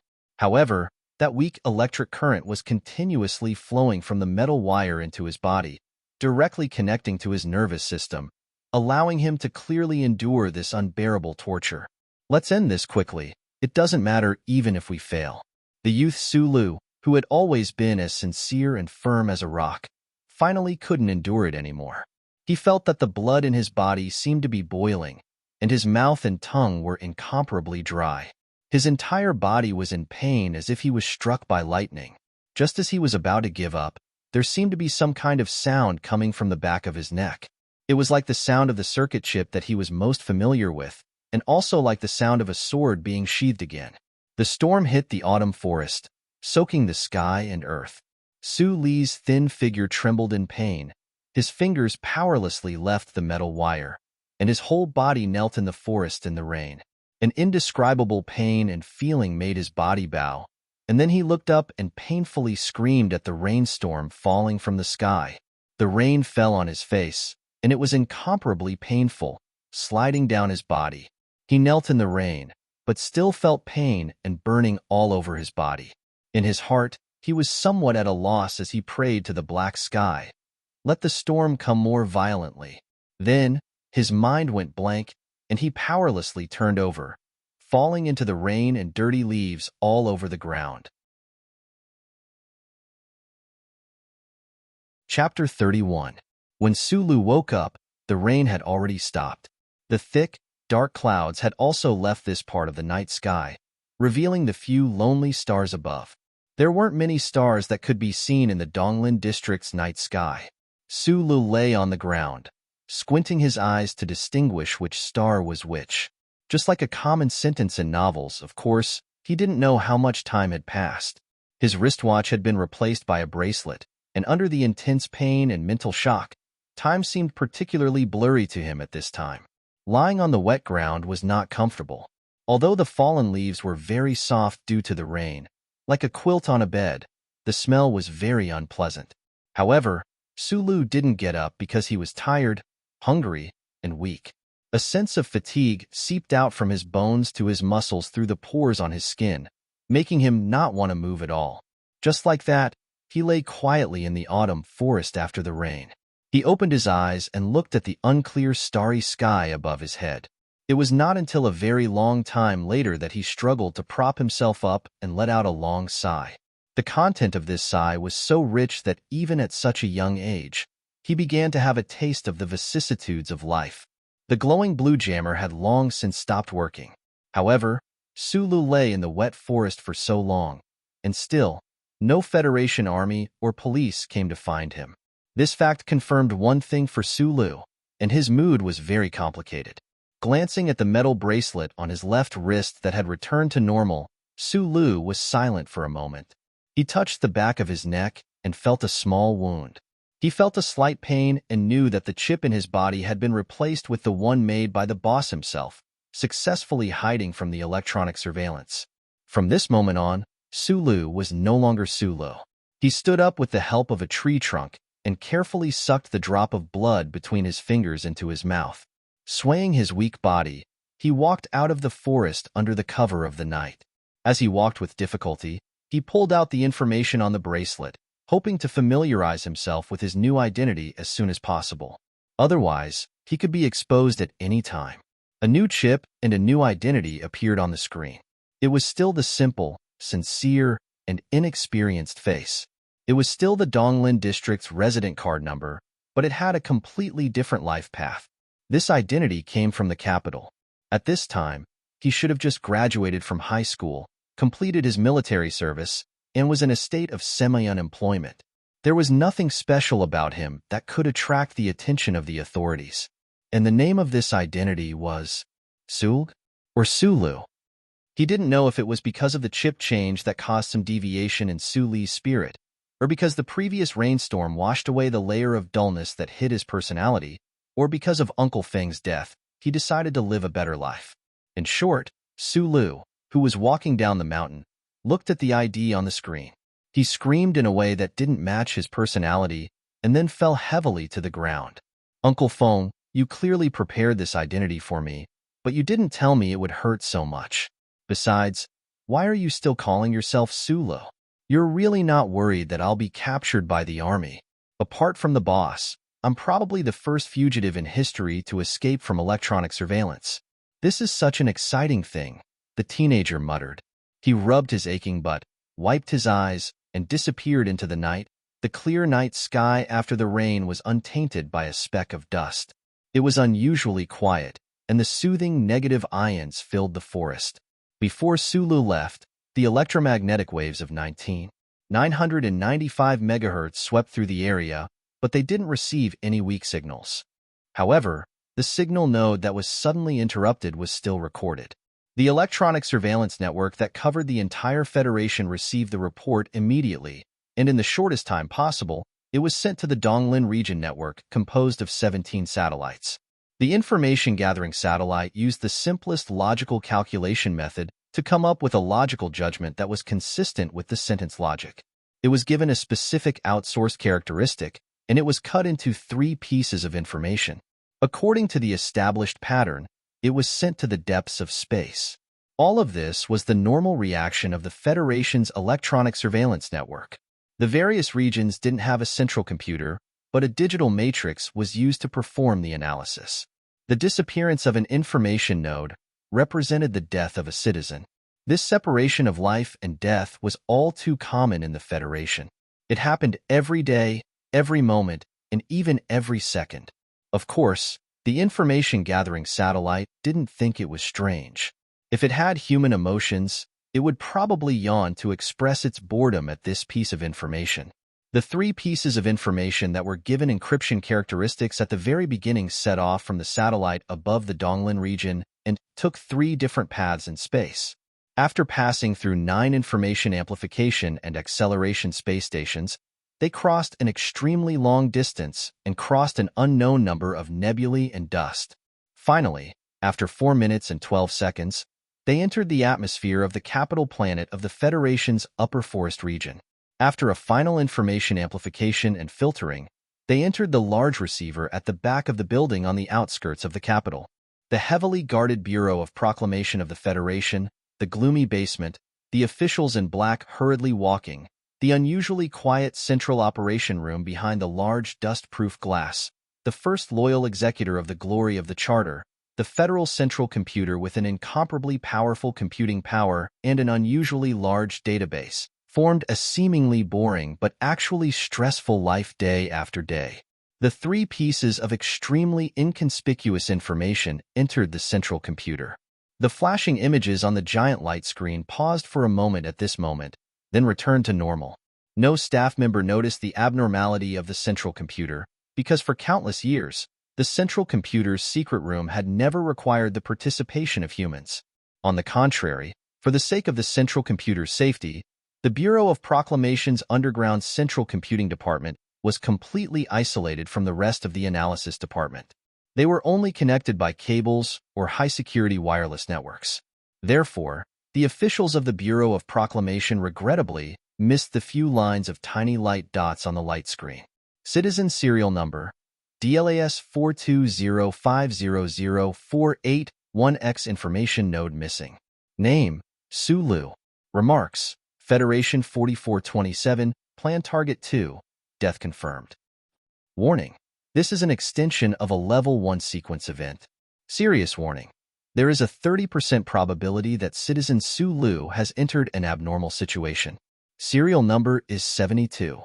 Citizen Sulu has entered an abnormal situation. Serial number is 72. Response. Search on your own. If you can find him, initiate contact. If the target refuses, establish an observation system and submit a report for the government's reference. Abnormal Situation Handling Procedure 1, End. Chapter 32. The early morning sun shone through the glass window onto the messy pile of blankets on the bed. The fine dust particles in the air fluttered like insects under the bright light, as if they would never feel tired. The warm autumn day and the fluttering dust did not make the young man under the blankets sigh at the beauty of life. He was still like an ostrich, burying his head in his arms and continuing his deep sleep. Only after a very long time had passed did he somewhat unwillingly open his eyes. He spread out his limbs on the bed and stared blankly at the white ceiling above his head in silence. From the moment he opened his eyes, the craziness of the past 10 hours flooded Su Li's mind like a tide. He stared blankly for a long time before realizing that he was now in the room that the boss had specially left for him, and not sleeping on the bed that he was familiar with. Everything that had happened yesterday was real and not a nightmare. He already had a new identity. The chip on the back of his neck had been replaced, and the boss, Uncle, he really was dead. Sulu sat up and continued to stare blankly at the bedside for a while. He used his hands to rub his slightly hot face to wake himself up, but when he raised his head to look at the unfamiliar room, he still could not wake up. There was a saying in the Federation that a cunning rabbit would have at least 3 holes. Sulu did not expect that the boss, in order to avoid the Federation's arrest warrant, would actually arrange so many escape routes in the capital city of Hushi Province. When he thought of this, a strange feeling emerged in Su Li's heart. He felt that something was wrong. This was a single apartment that faced the street. The interior area was not large, and the furnishings were extremely simple. Apart from the large bed by the window, there was only a refrigerator, a TV screen, and a set of tables and chairs. After taking a hot shower in the bathroom, Sulu took out a large amount of prepared food from the fridge. Without heating it up, he began to wolf down the food. It wasn't until the table was covered with leftovers and spilled milk that he felt slightly satisfied. The hunger and tiredness from yesterday were slightly washed away. It was only 10 hours of not eating, and with his physique, he should not be hungry to this extent. Sulu was also very curious about this phenomenon. Where did the empty stomach and the tiredness of the body come from? Could it be because of the trembling of his body when he escaped from the temporary military camp? He did not want to think about this problem, because the only person who could explain this problem was no longer here. Although he planned to leave Hashi province at night and never come back to this room, Sulu still subconsciously tidied up the room, just like how he did after eating in the mines these past few years. After finishing these things, he found that he had nothing to do. The police sirens were still sounding on the streets outside, and the aftereffects of yesterday's explosion were still fermenting. Naturally, he could not go out into the streets to bask in the sun, so he began to sit by the bed in a daze again. After a while, he turned on the TV and somewhat woodenly watched the little girl with purple hair blowing out the candles on the screen. He suddenly remembered that today was the 16th birthday celebration of himself and the uncle's favorite, Jian Shuer. He also remembered that he was going to be 18 years old, and that the uncle did not know how old he was, and that he would remain at this age forever. So his heart tightened, and he could no longer control his emotions. Looking at Jian Shuer surrounded by tens of thousands of people on the screen, tears flowed down his face. Sulu lowered his head and wiped away the tears on his face. He did not notice that on the screen, Jian Shuer was beaming as she showed the beautiful bracelet on her wrist to the people around her. For the entire day, Sulu stayed in this room. Through the information screen on the bracelet, he firmly memorized what he should remember and how to escape from Donglin. At the same time, he took a huge risk and used the knowledge that his boss had taught him to secretly infiltrate the internal network of Donglin's second police station in an attempt to find the current situation of Li Wei and the group of orphans. Then, he entered the civil affairs system and checked the internal information of the fourth museum of the past. Fortunately, he found a suitable target. After doing all this, he cleaned the entire room again and carefully wiped away his fingerprints. Then, he took out a set of clothes from the closet and changed into it. Carrying the backpack that his boss had left in the closet, he walked out of the room, down the stairs, and into the crowd. Wearing a light blue sports jacket with the hood turned up to cover his face and a dark black backpack, Sulu looked like a common young man in the Federation. He would not attract anyone's attention. He purposely chose to leave at 3:00 in the afternoon. It was the time when people were most relaxed. Even so, he carefully walked around a few blocks and climbed over 2 walls before entering the fourth museum of the past. Following the map that his boss had left behind, Sulu quietly sneaked into the automatic incinerator behind Jingxing Hall. Among the rows of waiting coffins, he found his target according to the name tag. He did not dare to look at the face of the young body in the coffin. Instead, he turned his body sideways and aimed his left wrist at the back of the body's neck. A burnt smell flashed past. The discarded chip that he had replaced last night had successfully entered the body of the body. He then threw the glowing blue signal blocker into the coffin. After pausing for a moment, he threw in the exquisite taser baton. He had only made 2 taser batons. The first one had brought disaster to him and his boss. He did not want the second one. Although it could protect him, he felt that it was ominous. Standing in the shadows of Jingxing Hall's dark corridor, Sulu silently watched the conveyor belt send the coffins into the high-temperature incinerator one by one. Watching the coffins that contained his chip, his boss's signal blocker, and the taser baton enter the furnace and quickly burn into flames, ashes, and residue, Suli's heart suddenly felt empty. Everything in his past had been burned with this coffin. Now, he only had the name Sulu. The yesterday that abandoned me will never come back. 18 night. Sulu bought a ticket to Fuji.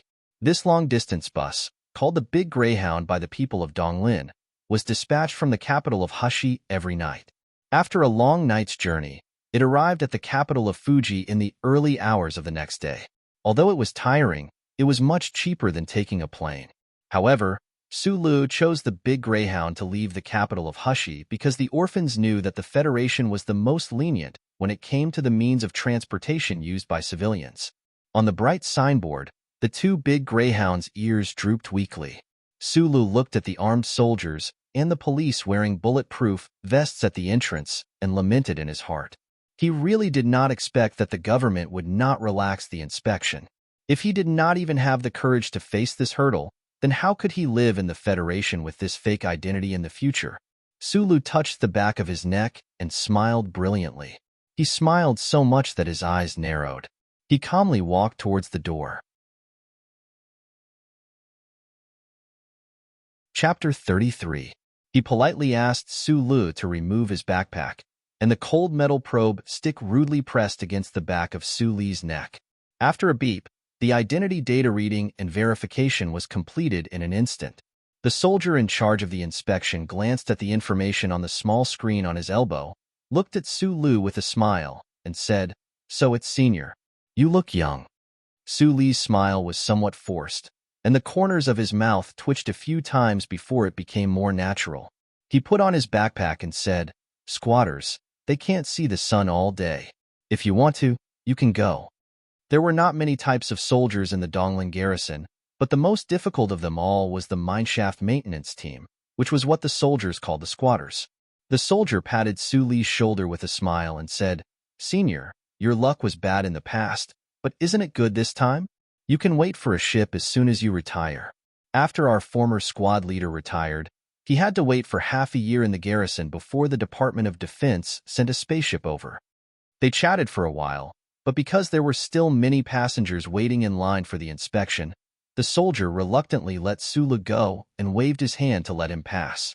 Sulu walked a few steps and did not forget to turn back and thank the soldier. Everything was very normal, but when he sat on the big Greyhound bus and leaned back in the seat, he realized that his back was full of cold sweat, soaking through his clothes. Sulu gently exhaled, spitting out the tension in his body. He wiped the beads of sweat on his forehead and sat down tiredly on the soft chair. It was just a checkpoint, but it had already scared him quite a bit.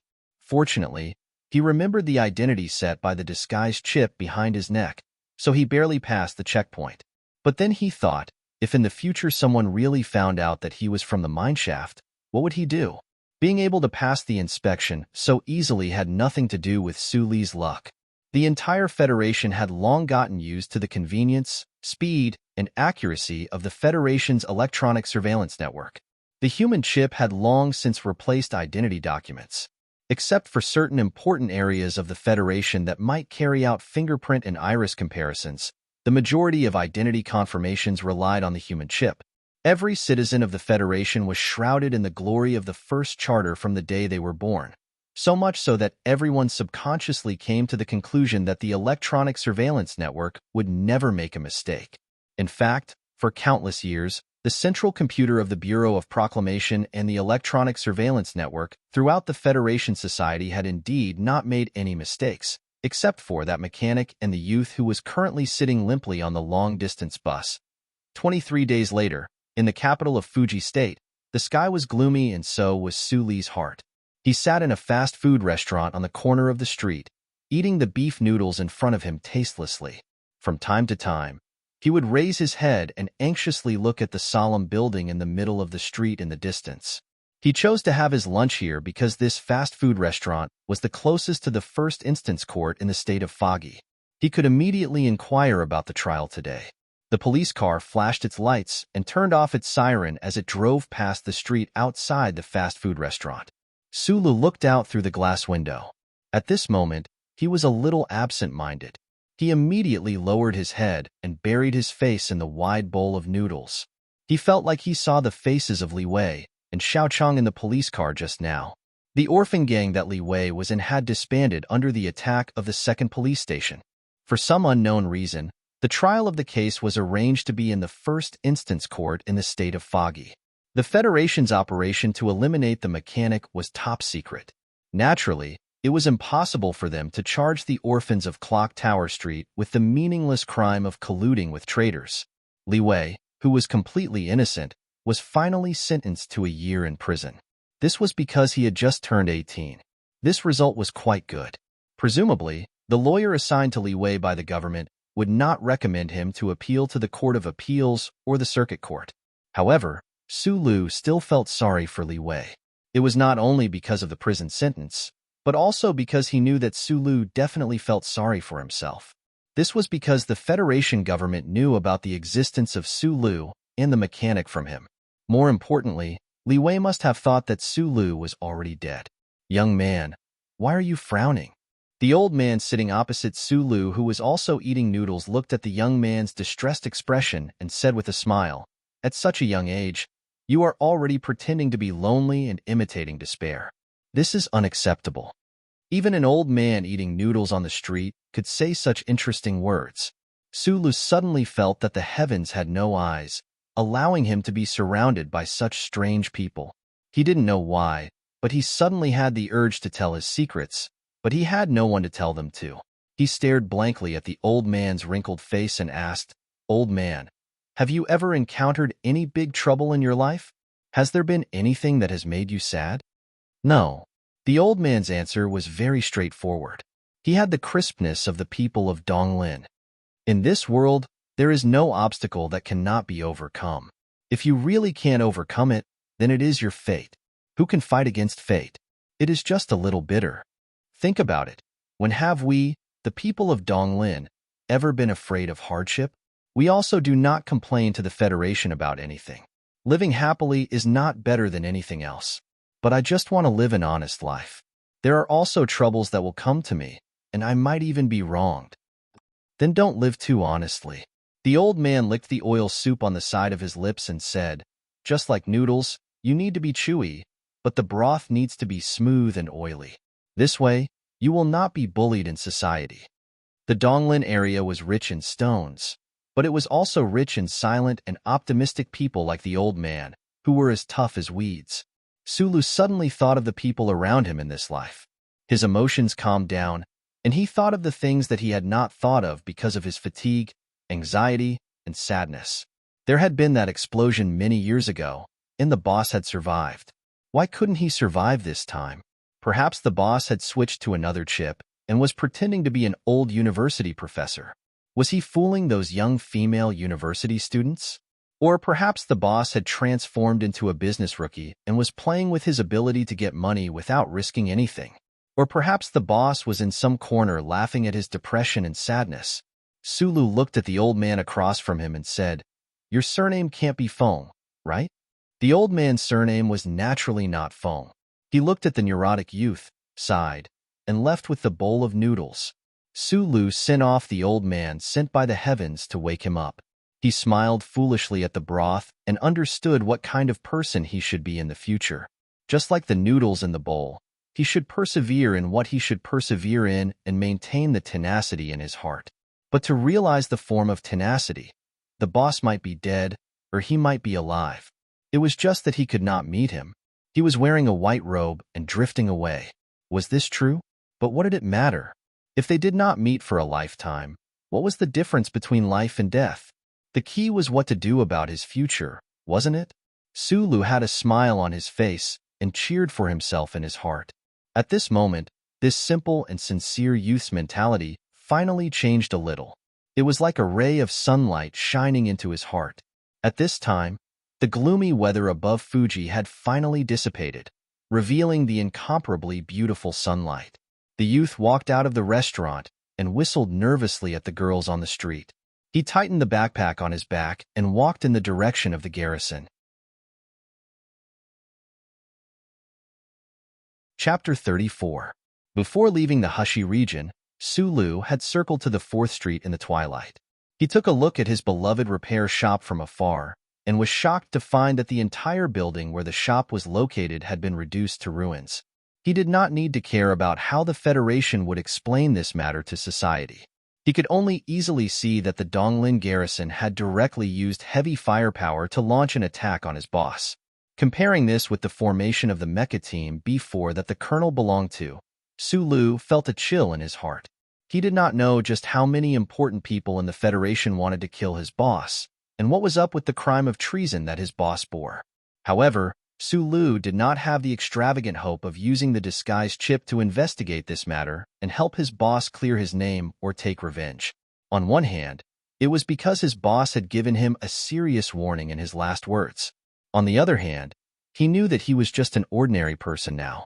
He was too far away from the secrets of the upper echelons of the Federation Society. He was so far away that he could not even look up to them. Standing on the empty cement ground of the garrison area's airport, Sulu turned around and looked at the familiar planet. He took a deep breath, and his eyebrows, which were as thick and straight as knives, became much smoother. It was as if he could not bear the sorrow of leaving. As a retired soldier, he boarded a spaceship on the way to leave the Donglin region and head to the capital ring. This seemed to be his dream for more than 10 years. However, when this dream was realized in a bizarre way, Sulu still felt like he was dreaming. The identity verification and security check had been completed before he entered the garrison. At this time, Sulu was no longer as scared as he was a month ago.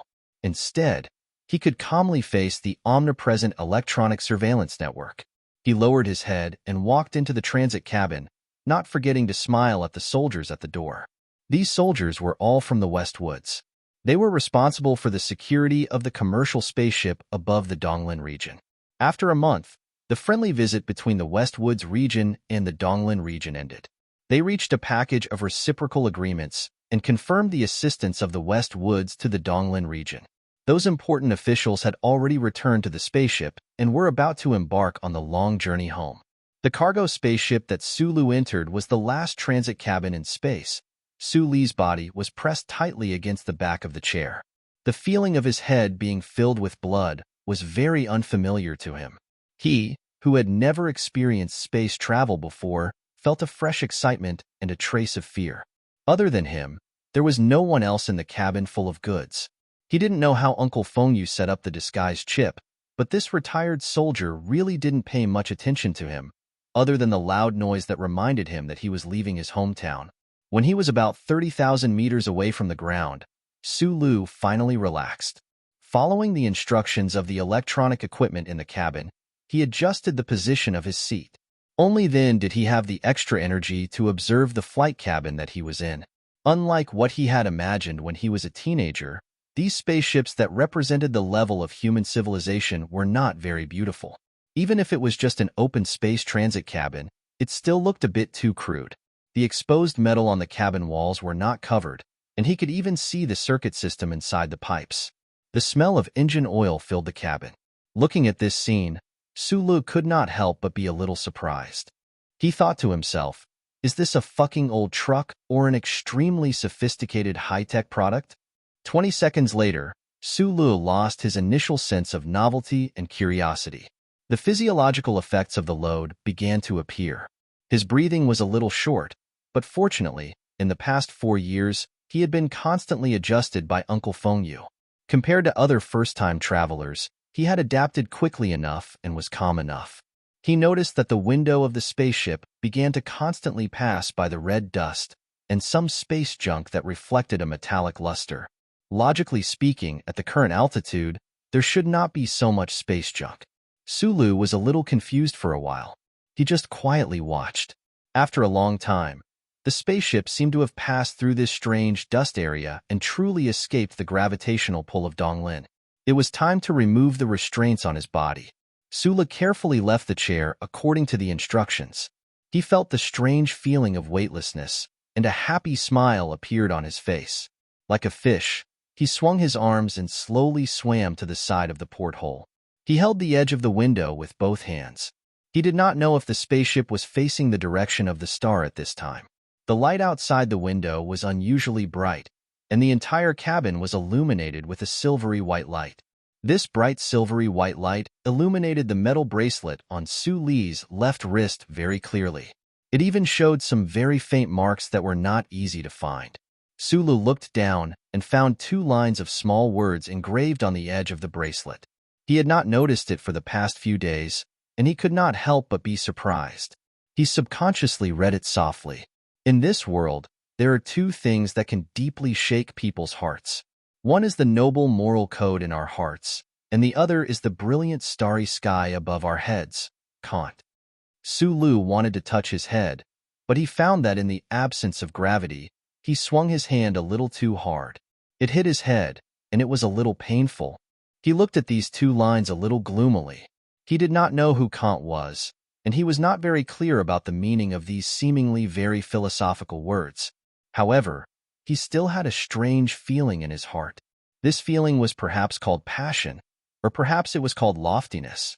Retracting his gaze from these words, Sulu looked at the universe outside the window. The young man, who was preparing to greedily absorb the beautiful scenery, suddenly narrowed his eyes. The scenery outside was completely beyond his expectations. Countless stars were like sesame seeds on a pie, sprinkling over the entire vast universe. The silvery white starlight did not shine, and it was like a holy light enveloping the surroundings. Sulu looked at this scene with his mouth agape. He grew up in the Donglin area and could only see a few pitiful stars at night. He did not know that the real starry sky outside the atmosphere was so beautiful and dazzling. Suddenly, Sulu's body fell heavily to the ground. He was in pain from the fall because he was so shocked by the sea of stars outside the window that he did not notice the electronic device reminding him that the docking was successful. The gravity was reset, and please return to the restraining chair. After 5 minutes, the cabin door was finally opened. The battered Sulu climbed up from the ground, found his backpack, and followed the receptionist of the commercial spaceship into the real spaceship. Sulu found that his eyes were not enough. When he thought about the fact that he was in fact in the endless abyss of the universe, he felt a little strange.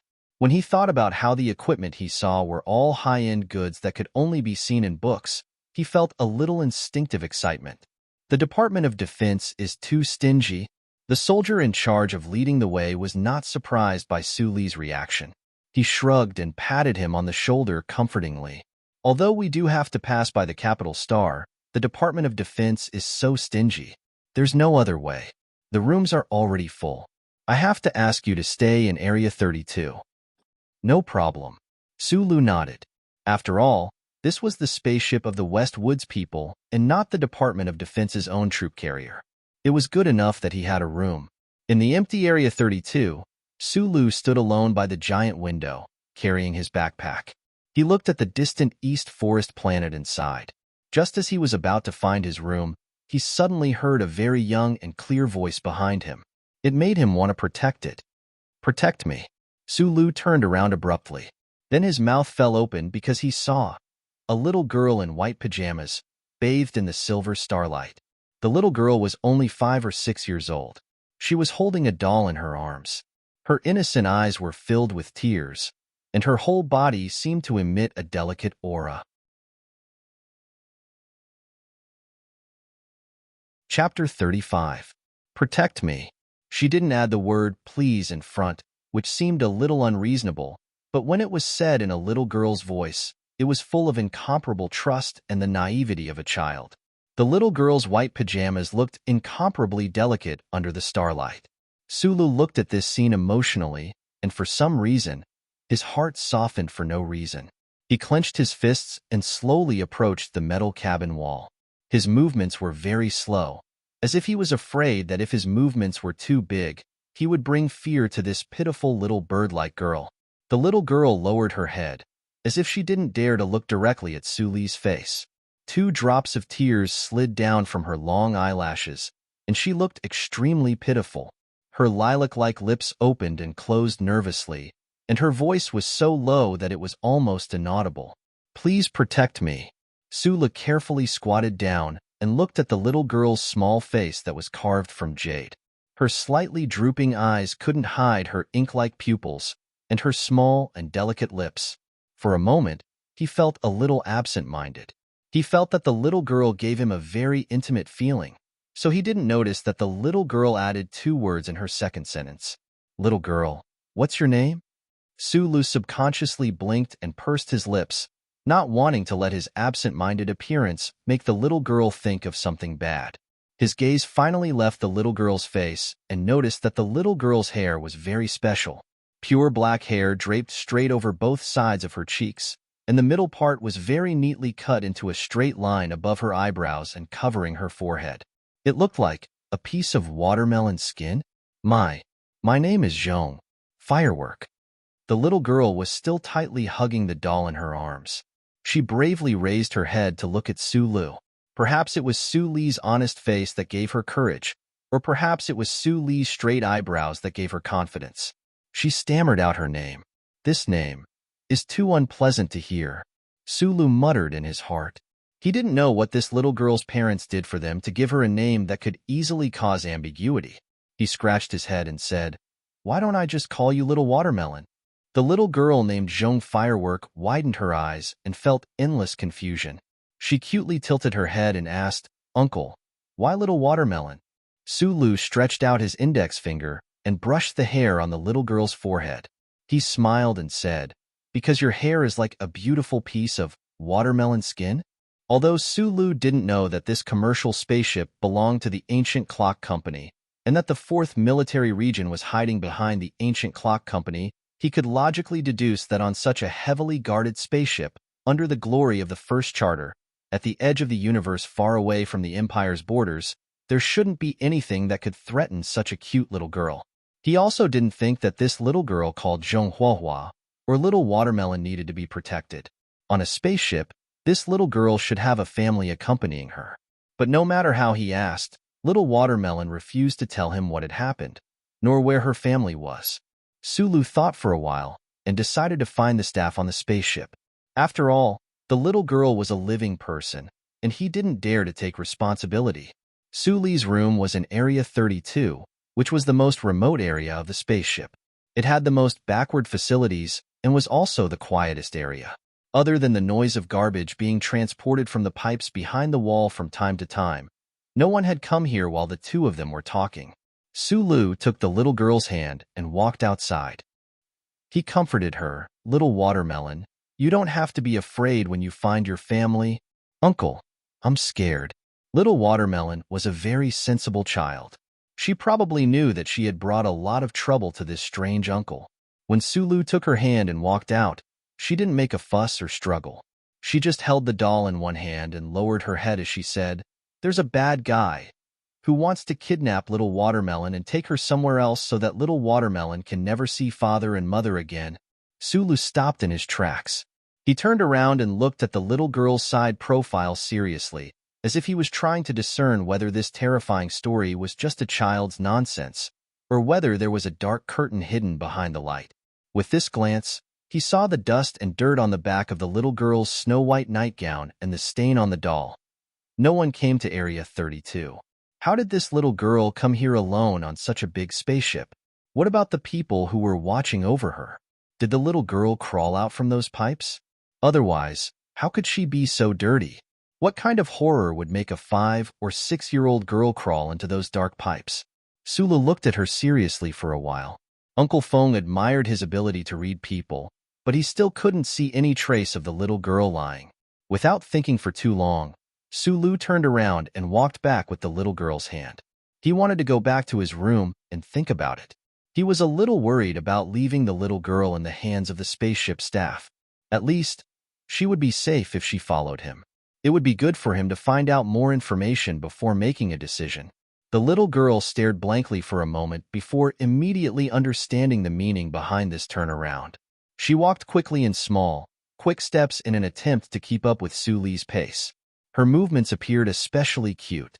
The tears on her little face had yet to dry when she began to laugh.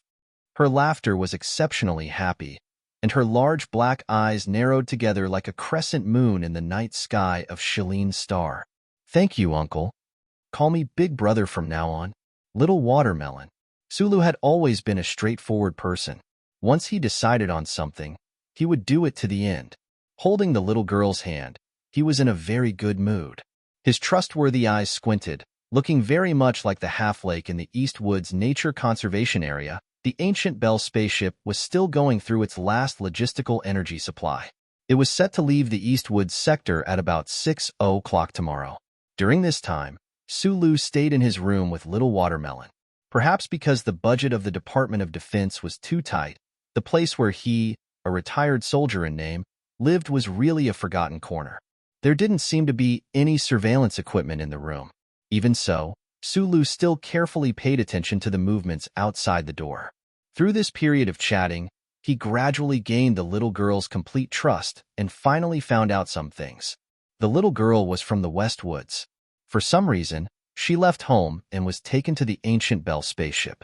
On the return journey, she would be sent to the capital planet. She would be 6 years old in 2 months. She was best at piano and painting, but she hated piano and painting the most. She liked to play with mud the most, and it just so happened that she played with mud the least. Perhaps it was because she rarely had the chance to relax and chat like this. The 6-year-old girl chattered nonstop like a little bird. She would often choke because she spoke too fast. Her little face would turn red, and the straight black hair on her forehead would sway in the air. Sulu listened with a bitter smile.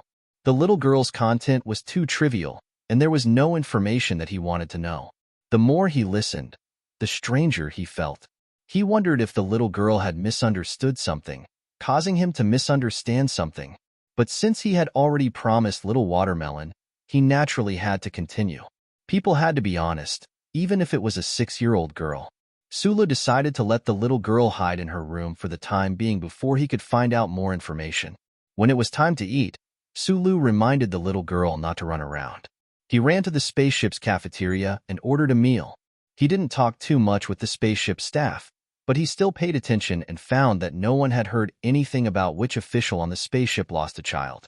What made him wary was that the soldiers in charge of security around the cafeteria looked much more serious than they did a few hours ago. A somewhat depressing atmosphere surrounded the cafeteria.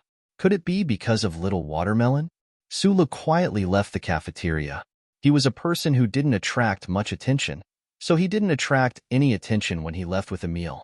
Most people on the spaceship didn't even know that a retired soldier from the Donglin region had been arranged to stay in the lounge of Cleaning Area 32. Little Watermelon lowered her head and forked a piece of beef. She put it in her mouth and chewed hard, but the expression on her face revealed that the little girl really didn't like the taste of beef stew rice. But she didn't seem to want to make things difficult for Sulu, so she just ate seriously. Sulu looked at the expression on her little face and couldn't help but laugh. He said, "If you don't like it, then don't eat it. I heard that the next meal will be good. I've been eating beef for a month and a half." Little Watermelon sighed like an adult and said, "Brother Sulu, I'm afraid the next meal will be beef again." Sulu deliberately added a spoonful of white rice to this meal. At this time, he was holding his chopsticks and eating the leftover rice from Little Watermelon. When he heard this, he couldn't help but freeze. After being influenced by the boss for so many years, he had become very picky about food. He said with a bitter face, "Synthetic beef tastes the same, and you can actually eat it for a month and a half? That's amazing." After sighing, Sulu lowered his head and ate again. He didn't have the habit of wasting food. With his mouth full of beef, he said vaguely, "If there's a chance in the future, I'll kill a bison and let you eat real beef." The little girl's black hair stood straight on her forehead. She looked at Sulu with a smile and nodded seriously. Although she had eaten a lot of wild dishes stolen from the Empire with her father in the West Woods, she still felt grateful for Brother Sulu's words. She thought that her brother was really a good person. Chapter 36. In the faint sound of the engine, the fixed curtains on the room's porthole slowly opened, and the starlight outside the spaceship shone in. Sulu, who was engrossed in chewing the synthetic beef, looked up in surprise. He found the little girl with the watermelon haircut looking out of the window quietly. The corners of her mouth were slightly raised, and she smiled sweetly. Her tender face was full of envy. It was not until then that Sulu noticed that the little watermelon's eyes were not big, but they were exceptionally bright. At this time, when she smiled, her eyes narrowed, and she looked very cute. The young man smiled in his heart, thinking that the intimacy he felt when they first met probably came from these eyes. He followed the little watermelon's gaze and looked out of the window. His eyes were fixed in the distance. He slowly put down the chopsticks in his hand and sighed softly. Outside the window was his hometown, Donglin. Thinking of this and changing identities, he did not know if he could ever come back in this lifetime. No matter how optimistic and cheerful Sulu was, he felt a little down. Perhaps because he didn't want his emotions to affect the little girl, he forced a smile, pointed at the planet, and said, "I've never thought of looking at it from this angle. The picture albums I used to see in school were much more beautiful than the real picture." The quiet planet was suspended in space. The blue sea and green fields were clearly visible. Even the spaceship could see the strangely large white mine pits, like scars that described the ancient history of the planet. However, at the edge of the planet's atmosphere, there was a layer of gray and light red dust, making the scenery look like it was covered with a layer of gauze. When it fell into the eyes of Sulu, who was in a bad mood, he could not help but feel a little uncomfortable. That is the legacy of the early days of the planet's development. The little watermelon scratched her hair cutely. She knew at a glance what Sulu was referring to. She explained in a childish voice, "The three major galaxies of the Federation are at the edge of the silver core. The density of stars in space is too high. Although the Creator magically arranged three galaxies for human beings, and they were not torn to pieces by the gravitational force, the light pollution is still very serious. In particular, Donglin is too close to the stars in the system. Without this layer of red soil particle belt shielding the rays, it would be difficult for human beings to survive healthily." Little Watermelon looked at Sulu and nodded, saying seriously, "Big brother, although the dust is ugly, it is really useful." "Ah, are you saying that the dust is man-made?" "That's right. It seems to have been the largest group explosion in history. At the same time, it was precisely calculated by the five-man team that the effect was achieved." Sulu was stunned for a long time. Until today, he finally knew why the sky was always so gray and the stars were always so few. It turned out that everything was covered by the dust. Thinking of how many tens of thousands of years ago, when humans first came to the eastern forest region from the center of the Federation and developed the desolate planet with great difficulty, he was full of respect for those ancestors. He looked at Little Watermelon's swaying black hair, shook his head, and laughed bitterly. Another reason why he was shocked was that even a 6-year-old girl knew the history, but he didn't. Although he didn't finish his compulsory education, it was too embarrassing. Little Watermelon took the tissue he handed to her and wiped her mouth. She was smart enough to feel Suli's uneasiness. She smiled sweetly and said, "This is not in the history textbooks. I just heard from my father that our ancestors were the first people to come to the eastern forest region to develop. In order to remember the great achievements of our ancestors, I started reading these things when I was young." Hearing the explanation, Sulu felt a little better. However, he noticed another strange thing. If it was an ancient family responsible for developing the eastern forest region, why was Little Watermelon's family now in the West Woods? But this was not a question he needed to consider now, so he did not ask further. "Only after flying out of the atmosphere did I realize how bright the stars are in the vast universe."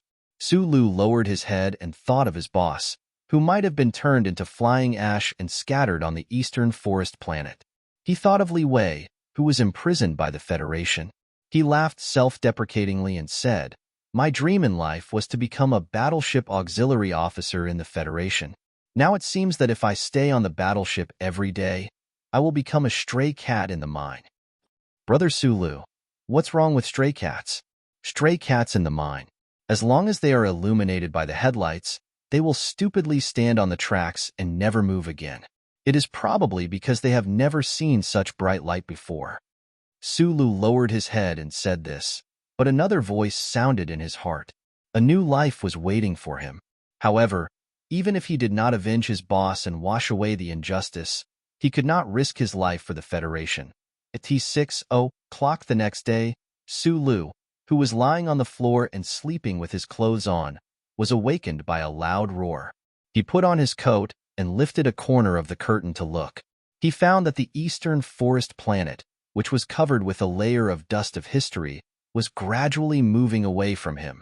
He knew that the spaceship had finally embarked on its journey to the capital planet. For a moment, he had mixed feelings, but he could not find the right words to describe his feelings. A month ago, he was just an orphan living peacefully on the eastern forest planet. His dream in life was to take the Department of Defense Mechanic Officer examination and then enter the military or enter the capital ring to further his studies and obtain a decent job in a large company. At that time, he had only taken the tram and had not even taken a plane. Apart from the 17 blocks in the capital of the Hushi state, he had not been anywhere else. He was a complete country bumpkin. However, a month later, he left the Hushi state and boarded a plane to another distant state, Foggy State. He even boarded the Federation's most advanced commercial spaceship and flew in space. He was about to go to the truly distant capital ring.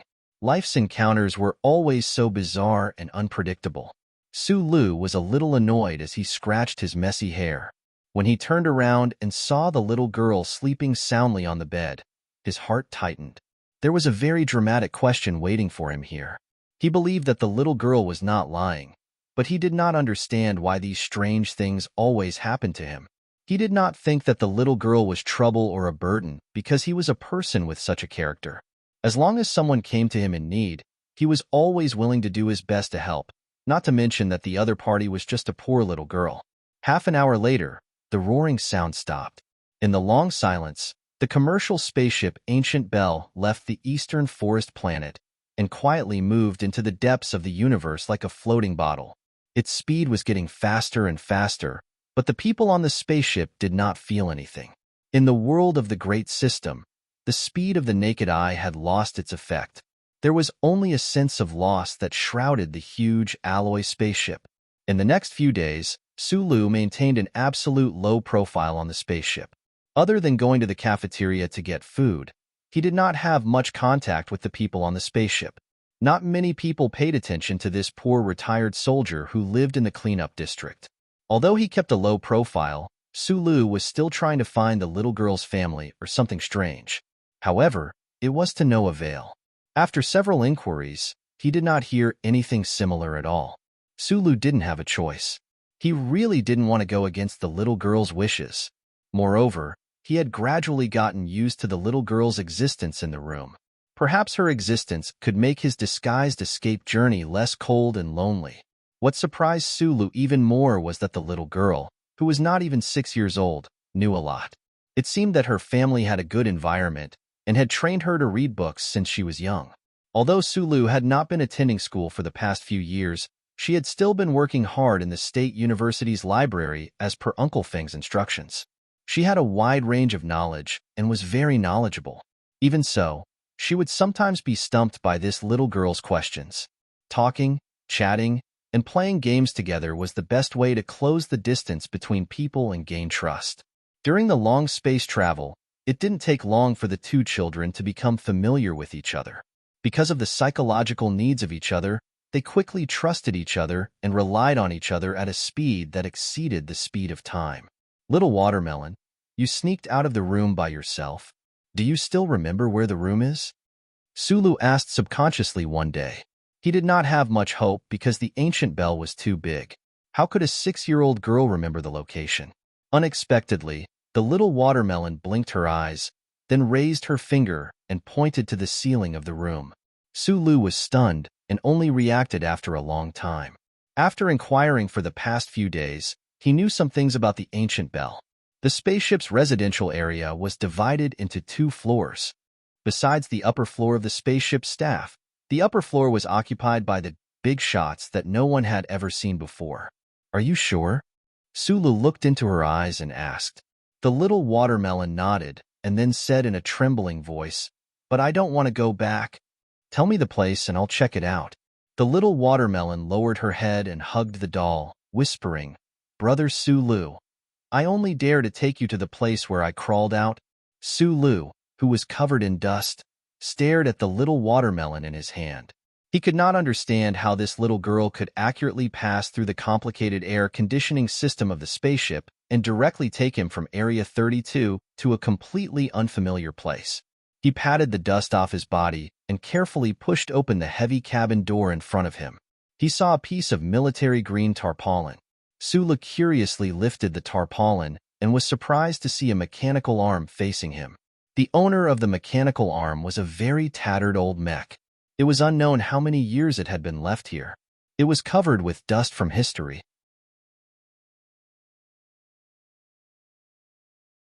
Chapter 37.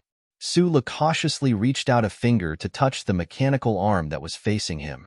His fingertips were immediately covered in dust, and the three-section alloy finger at the top of the mechanical arm also showed its original color. It glowed faintly with a black light, but the black light was somewhat dim. This dust-shrouded mecha had been placed here by some unknown person for many years, like a sword quietly waiting for its owner. Although covered in dust, it was immortal. The cold sensation traveled from his fingertips to his brain, and Sulu exhaled softly, his eyes filled with suppressed excitement.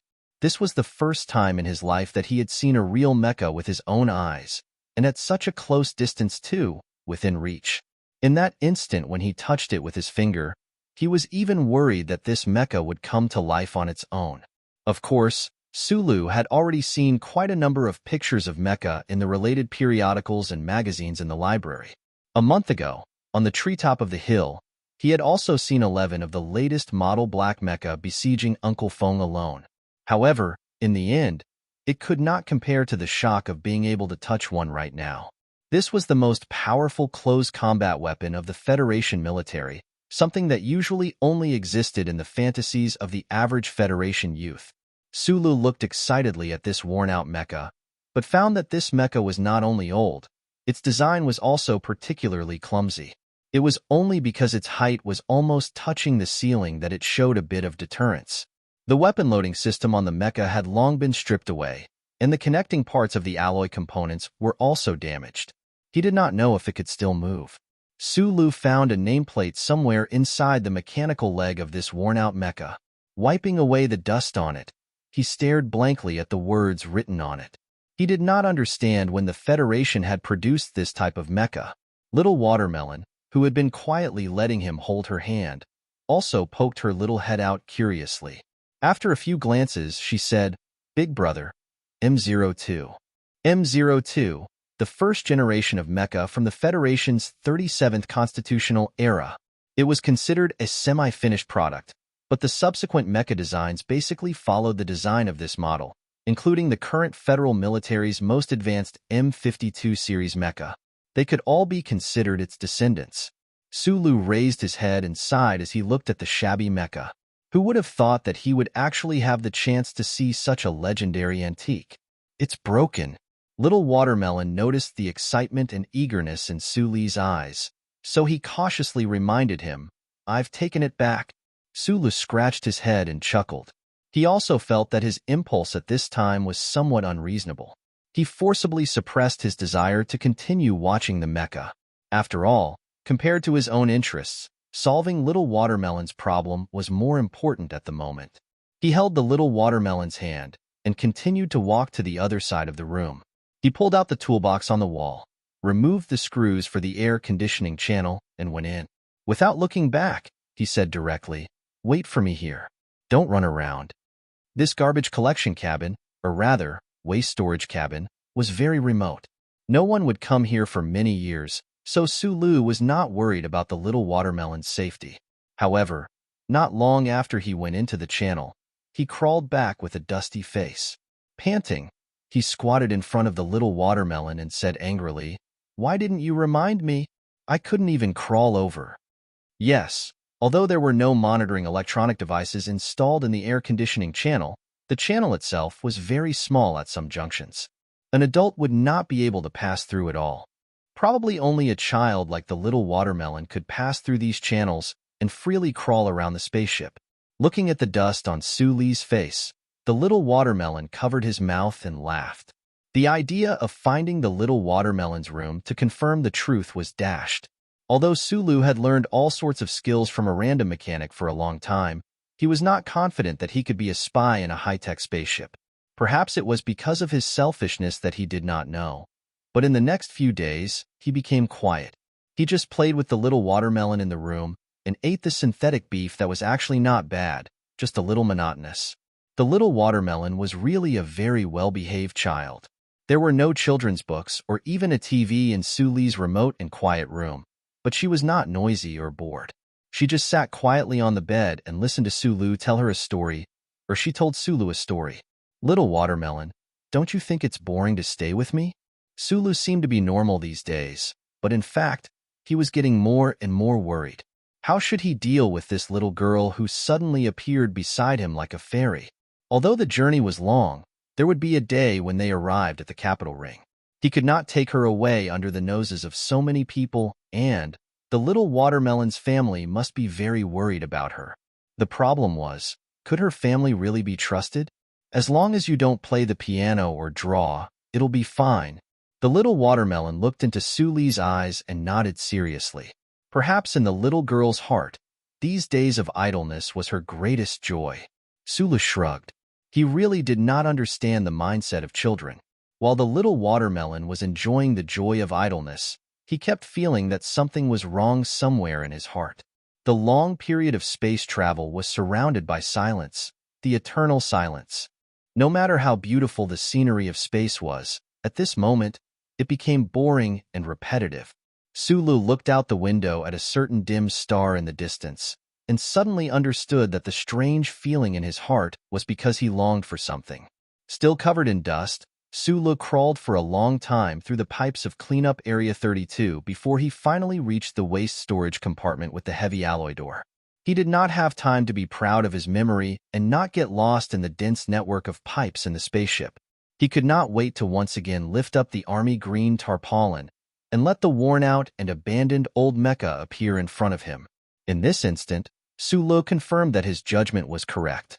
These past few days, he had been longing to return here, longing to see this worn-out mecha again. At this moment, his entire body was filled with satisfaction and a faint excitement. He longed to return here and see this mecha, not because he had a strong desire to operate a mecha, although this was the desire of most of the youths in the Federation, but because he wanted to fix it. He had passed the first round of the Department of Defense's Mecha Maintenance Officer exam. Although he could no longer continue on this path, his life's ideals, or rather, the interest deeply rooted in the depths of his mind, had never diminished. From a very young age, Su Li had a strong interest in fixing things. After following Uncle Feng for 4 years, this interest did not diminish, but instead grew stronger and stronger. In the mining operations room on the outskirts of Hushi State's capital, in the repair shop at 4th Street of Shanglan Avenue, whenever the youth saw the electrical appliances brought over by his neighbors, such as broken crystal TVs, hard-to-adjust electric car axles, and all sorts of damaged life chips, he would be as excited and impulsive as a vulture seeing rotten meat. He wanted to fix these broken things at the first possible moment. It was just like this worn-out mecha he was looking at now, except this mecha was not quite the same as anything he had fixed before. Su Li was a man of action. Since he had crawled through the pipes to come here, he naturally would not leave just like that. He did not have the slightest bit of confidence that he would be able to fix this worn-out mecha to anything. In fact, he did not even know if he would be able to reconnect the 3 sections of metal, but he still began to work. Before he began, he maintained his good work habits. After rummaging through the dusty surface of the worn-out mecha for a long time, he finally found a vacuum plastic bag. He gave a low cry of surprise, confirming that it was just as the book had said. The bag contained the manual for the M02 mecha. Holding the manual, Su Li began to read with great interest, going from standing to leaning against the wall to finally sitting down. The starlight outside the spaceship did not change, and so did his gaze. He earnestly and greedily read through all the parameter values and component construction patterns, throwing himself into it. He did not know how much time had passed. Back in Donglan District, the mechanic Uncle Feng had not taught him anything about mecha. Su Li had even expressed his indignant protest and ridicule. He had painstakingly found a piece of mecha central control chip in the junkyard, but in the end, Uncle Feng had said that he did not know how to fix it. The present Su Li naturally knew that his boss was no ordinary person, and it was impossible that he did not know anything about mecha. However, it was already impossible for him to ask his boss any more questions about the technical aspects of mecha. Thus, he could only immerse himself in the dry manual, learning endlessly. After a long time, Su Li finally put down the manual. He lowered his head and thought seriously for a long time, and then began to get up to search for the tools and materials he needed in the waste storage compartment. At the same time, he raised his head from time to time to observe where the worn-out M02 was truly damaged. His gaze swept over the mecha's shoulder and suddenly stopped at a hole in the ceiling outside the cabin door. He smiled guiltily. The little girl's head poked out of the hole, her black hair completely covered in dust. She looked very pitiful. Looking at Sulu on the ground, she said, "Big brother, I'm hungry." Sulu pushed the toolbox on the wall back to its original position, chuckling as he said, "Then I'll go get some food from the cafeteria first."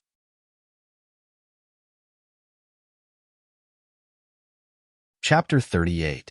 For a 6-year-old girl to be able to memorize the complicated piping lines in the spaceship compartment and not be afraid of the dark, running around with a doll in her arms, was in itself a shocking thing. However, Sulu recalled that when he was 6 years old, he had already started to run around in the dark mine tunnels with Li Wei. When he was in the mood, he would even catch a few stray cats to play with. So, he understood. In the next few days, after eating, Sulu and Little Watermelon would sneak into the air conditioning duct from cleaning area 32. Covered in dust, they would come to the waste storage compartment. Sulu concentrated on learning the manuals, preparing the materials, and studying how to repair this big piece of broken mecha as much as possible. Meanwhile, Little Watermelon would crouch beside him with her doll in her arms, quietly watching Su Li's every move. Fortunately, Su Li's simple lounge had bathrooms and laundry facilities. Otherwise, how dirty would the two children be? But even though she washed diligently night after night, the color of Little Watermelon's white pajamas gradually darkened. Sulu was very interested in the broken mecha, so he could stay there for a long time. Little Watermelon followed him every day because she was interested in Su Li's focused expression. What surprised Sulu was that whenever he was in some kind of predicament or had a problem with the drawing of a blueprint, Little Watermelon would always give some seemingly childish, but in fact, very creative ideas. Su Li's problem with repairing the mecha was that he was unfamiliar with the structure of the mecha itself. Although he could understand the principles and working objectives of some individual chips and linkage devices through the manuals, when it came to a large-scale biological simulation framework, he was somewhat at a loss. This was especially so for this cumbersome old mecha. He had never even seen a picture of it before. Little Watermelon, on the other hand, did not know anything about electronic repair. She just seemed to have seen countless mechas in her short 6-year-old life. Intuitively, she told Sulu in her childish voice what this place looked like, what this place should look like, and what this place could look like. With a general view of the outer armor, he could help with the internal repair work. Sulu was pleasantly surprised, but at the same time, he had more questions about Little Watermelon's family. In today's Federation society, general energy was still abundant, but there were not many crystal mines for interstellar travel. Although the mecha used Jingnong high-energy batteries, they were extremely expensive and consumed a lot of energy. The entire federal military now probably had no more than 400 mechas. What exactly did Little Watermelon's family do? How could a 6-year-old girl see so many mechas with her own eyes? These questions flashed through Su Li's mind. He did not think too deeply about it, because at this time, all his attention was attracted by the old mecha in front of him. He threw himself wholeheartedly into the repair work. Although it could not be said that he forgot to eat and sleep, it could be said that he had nothing else in his mind. And so, this old M02 mecha, which had been scrapped a long time ago and thrown into the junk compartment of the spaceship and long forgotten by people, once again played its role and became a toy for Sulu and Little Watermelon. It was just that this toy was a little too big. The 3 sections of metal fingers were now connected by an alloy wire. This alloy wire had been removed from the sensor handle of an automatic walking sweeper by Sulu. There was a big hole in the front of the mecha's armor. At this time, it was barely covered by a thick piece of metal that Sulu did not know what it was. In fact, it was not difficult to repair the exterior of the mecha. After all, Sulu did not want to repair this old mecha into a powerful weapon that could withstand artillery fire. The key was the chip set inside the mecha, the transmission device, and the information transmission sensor, which were particularly difficult to repair. Fortunately, there was more than one junk compartment in the Ancient Bell spaceship. Sulu was pleasantly surprised to find a lot of waste in the 3 compartments next to it. Then, he turned all of these waste metal components into the treasures he needed. The chipset was separated into 3 parts by him using alloy wires. In the absence of precision equipment, he only hoped that the chipsets would not interfere with each other. As for the damaged chips, it was impossible to repair them. As for the transmission device, Sulu pinned his hopes of repairing it on the few or star vehicles in the junk compartment B. Although these two transmission devices were completely different models, some of the parts inside could still be interchanged. The most troublesome part was the mecha's signal transmission sensor. Sulu busied himself excitedly for several days before he finally managed to pick out enough parts from the countless broken electrical appliances. He then spent even more time before he was able to put these parts together. Sulu, who was covered in dust and engine oil, stared blankly at the tall mecha in front of him. He could not believe his eyes. He could not remember how long it took, but he still did not expect that he could actually put these messy parts together in such a simple and crude situation. Little Watermelon, whose face was covered in dust, hugged a doll and leaned on Sulu's thigh. He squinted his eyes and looked up. After a long time, he said in a childish voice, "So ugly." It was indeed ugly. At this time, the mecha that was repaired by Sulu was even uglier than before. The paint on the surface of the mecha's body had been ruined beyond recognition. The outer armor, which had been relatively complete, had been torn apart into pieces by Sulu. This was because those parts could not be perfectly designed into the mecha system, and their sizes were also completely wrong. Therefore, in order to fit the transmission mechanism in, a part of the outer shell had to be broken off. At this moment, M02 was covered in oil stains and scattered circuit boards. It looked extremely pathetic. It no longer had the solemn feeling of being hidden under the dust of history, nor did it look like an antique. It looked more like a dirty and fat beggar wearing tattered clothes. Aya, it's really ugly. Sulu reflexively rubbed his head. He raised his head to look at the mecha in front of him and said shamefully, "I don't know if it can move." Sulu truly did not have the slightest bit of confidence in repairing a mecha. This was because this was the first time he had come into contact with this kind of thing. Moreover, he had completely used the method that his boss, Fengyu, had taught him to repair home appliances. This sounded a little ridiculous and completely inconceivable, so he did not dare to hope that this tattered mecha could really move. Even if those 3-section alloy fingers can move a little, I'll be satisfied. Sulu looked at the mecha in front of him happily. He thought to himself that his expectations were indeed very low, but in reality, they were also very high. If he could really fix this mecha to the point where it could move, then the heavens really did not have eyes. Let's give it a try. Little Watermelon swung the hair in front of his forehead back and forth, appearing exceptionally serious.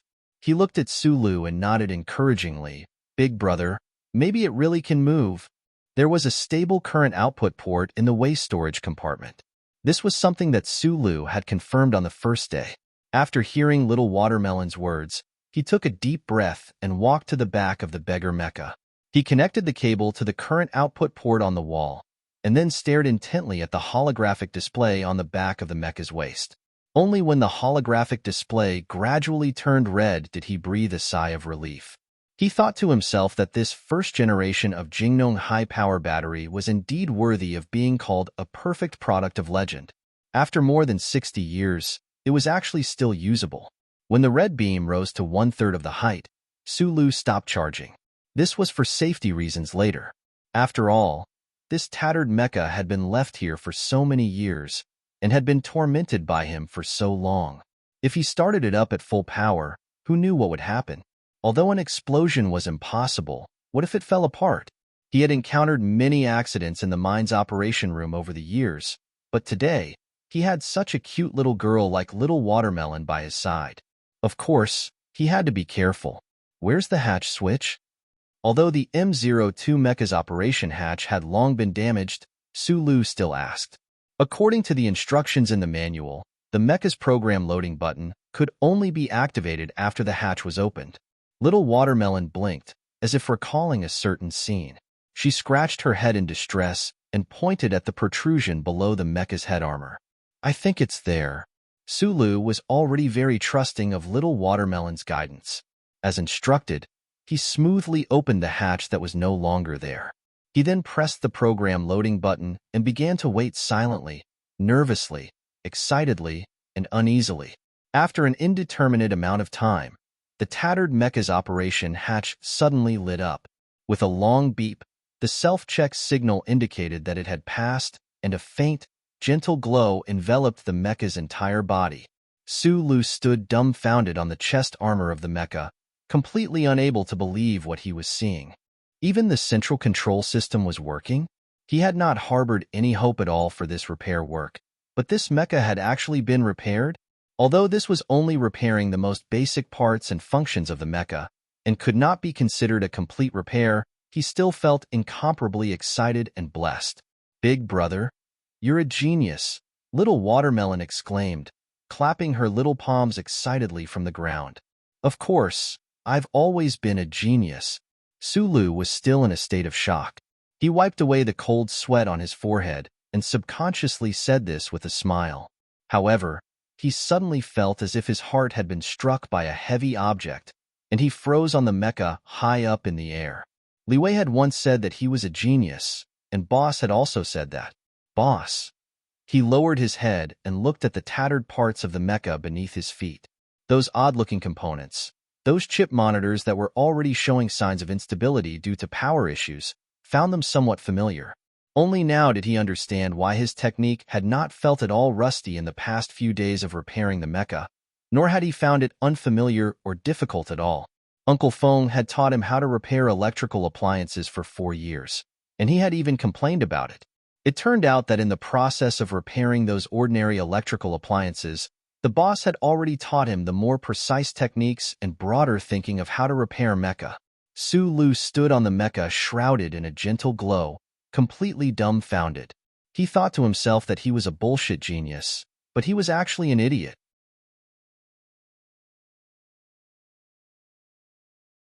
Chapter 39. Abnormal current output in Area 38. Please check. In the captain's main control room of the commercial spaceship, the computer's emotionless voice sounded. The captain acted as if he didn't hear it. He put down the coffee cup in his hand and said to himself in a nervous tone, "Where did she go? Where did she go?" It had only been a month since the spaceship left the Donglan district. During this month, the captain, who was originally fat, had obviously lost a lot of weight. His eyes, in particular, were surrounded by dark circles. He looked extremely haggard. It seemed that the cups of coffee in his hand did not help him in the slightest. "There's an abnormality in Area 38. The spaceship's computer didn't repeat the warning. This time, it was the captain's secretary who spoke. The middle-aged man carefully looked at his boss and said, "Do you want to send an engineer to check it out?" "Check, check, check, check my ass." The captain suddenly became furious. He jumped up like a ball and pointed at the secretary's nose and scolded, "I don't care about that damn woman in Area 38. I don't care about that damn 3721. I want everyone to go find the miss." "Find the miss? We've been looking for so damn long. Why haven't we found her yet?" Obviously, this wasn't the first time the secretary had to deal with the captain's anger, so he was still calm enough. He looked down and calmly replied, "The ancient bell has a total of 42 areas. It would take a standard 5 days to search through all of them. The problem now is that we don't have enough manpower to do this. The most important thing is that the spaceship is too crowded right now, so we can't do this with great fanfare. The spaceship's central control system has been able to confirm the Miss safety these days, and she is indeed on the spaceship, so Captain, please don't worry too much." Without waiting for the captain to continue to be angry, the secretary immediately suggested, "If we request the Bureau of Proclamation to help locate her, I believe that it will take at most 3 minutes to find the Miss's whereabouts." The captain was silent. He had too many reasons not to let the people in the Federation know about the Miss's disappearance, because this matter would cause too much trouble. The spaceship's central control system had been able to confirm the Miss safety, so in addition to his anger and anxiety, he still maintained a little calmness and didn't blindly and confusedly submit an emergency request to the Bureau of Proclamation. The captain sighed and rubbed his slightly sore cheeks. He then closed his eyes and began to think. There were a total of 3 missions on the ancient clock. The first one was the friendly exchange mission between the Westwoods region and the Eastwoods region. The second was to secretly transport the 4th Military Region's Special Mecha Team to carry out the 4427 plan. The third was to send the young mistress to school on the capital planet. In the original plan, the special mecha team that carried out the second mission had another mission, which was to be responsible for the lady's safety. However, the people from the West Woods didn't expect that the target of Plan 4427, the traitorous mechanic, would be so powerful. In the end, it forced the ancient clock to expend a lot of energy, and at the same time, it also made the 4th military region pay a price. The mecha team led by Colonel Lake had been affected by the shockwave, and all of them had been heavily injured. Although none of them had died, over the past few days, a few of them had fallen into a coma, and a few of them had been vomiting nonstop. It was precisely because of this unexpected situation that there was a huge loophole in the young lady's safety protection. After the young lady went missing, the West Woods did not have enough manpower to search for her. The fat captain opened his eyes and said angrily, "What about the student soldiers in the delegation? There hasn't been any news at all these days. Did they grow up eating shit?" There were too many people on the spaceship, and the Westwoods didn't know who could be a spy from the Investigation Bureau or an outpost from the Bureau of Proclamation. They couldn't even confirm if there were any special agents from the Special Task Force. If they wanted to quietly find the young lady, they could only trust people from the Westwoods.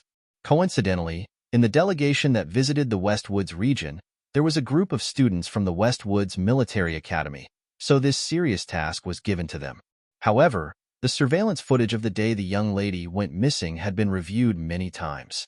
The people from the Ancient Clock Company confirmed that the young lady did not leave the second floor, so the scope of the search had been limited to the upper floor. Those military academy students, who were regarded as geniuses, were like spiders with limited movement routes in a spider's web. How could they find the target who had already climbed to another tree? The secretary glanced at him, thinking that the captain and himself were both from the Westwoods Military Academy. Those 18 or 19-year-old officers should be considered their juniors. How could he have the heart to say something like, "growing up eating shit"? He lowered his head and said, "I keep feeling that we missed something." Then expand the scope of the search. A trace of irritation flashed in the fat captain's eyes. "Go down and look. Just remember not to alarm too many people. Don't let those unrelated know." As he was talking, the spaceship's communicator suddenly lit up, and a silent and cold middle-aged face appeared on the light screen. The secretary immediately stood at attention and saluted the middle-aged man on the light screen, then left the command cabin. The fat captain also stood up immediately. Although he knew that the interstellar communication had a very long delay, he still saluted meticulously and said loudly, "Reporting to the commander, there is still no news. We can only confirm that she is safe." Then he immediately lowered his head and said with great shame and pain, "Boss, the fat man deserves to die." This time, the communication had not been time-corrected or tuned. The middle-aged general on the other end of the light screen spoke a few minutes ago and was not directed at the captain. "Keep looking. Firework is very naughty, but Firework is smarter than you people think, so don't worry too much about her. Just remember one thing, Firework must go to school in the capital. As for the news of her disappearance this time, strictly prohibit it from being leaked. I don't want those skinny old members of the management committee to make an issue out of this matter and say that our 4th military region is looking for excuses to delay the investigation." "Yes, boss." The captain's heart was really full of shame.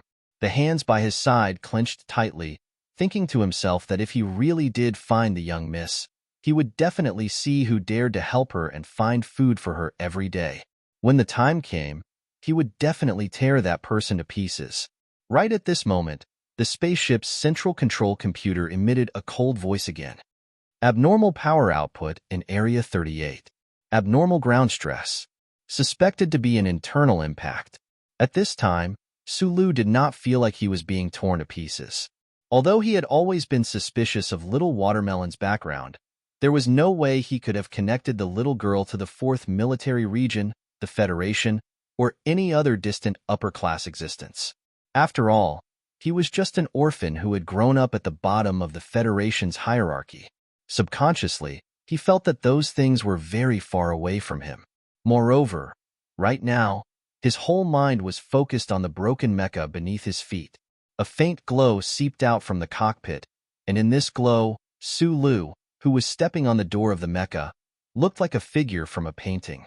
Suddenly discovering the secret hidden in his hands, knowing what he had learned in these 4 years, in this instant, he naturally thought of his teacher, his friend, his boss Feng Yu. The youth could not control the sadness in his heart. He lowered his head and cried silently.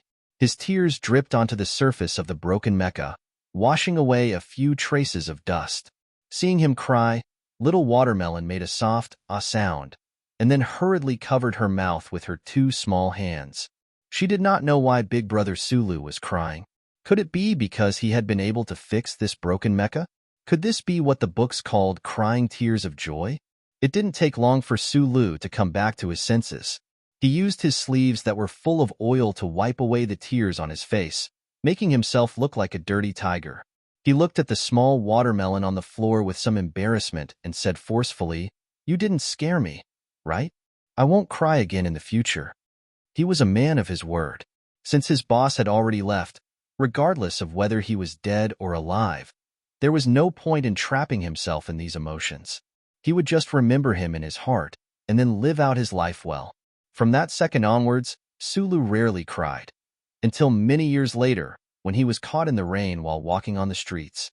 The central control chip of the M02 mecha had long been damaged, and most of its functions had already failed. Sulu naturally did not expect to be able to fix the chip in this kind of environment.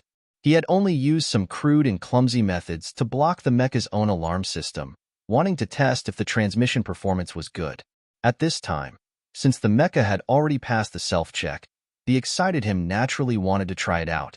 With some difficulty, he squeezed into the open cockpit, and following the instructions on the manual, he found the control panel without much difficulty.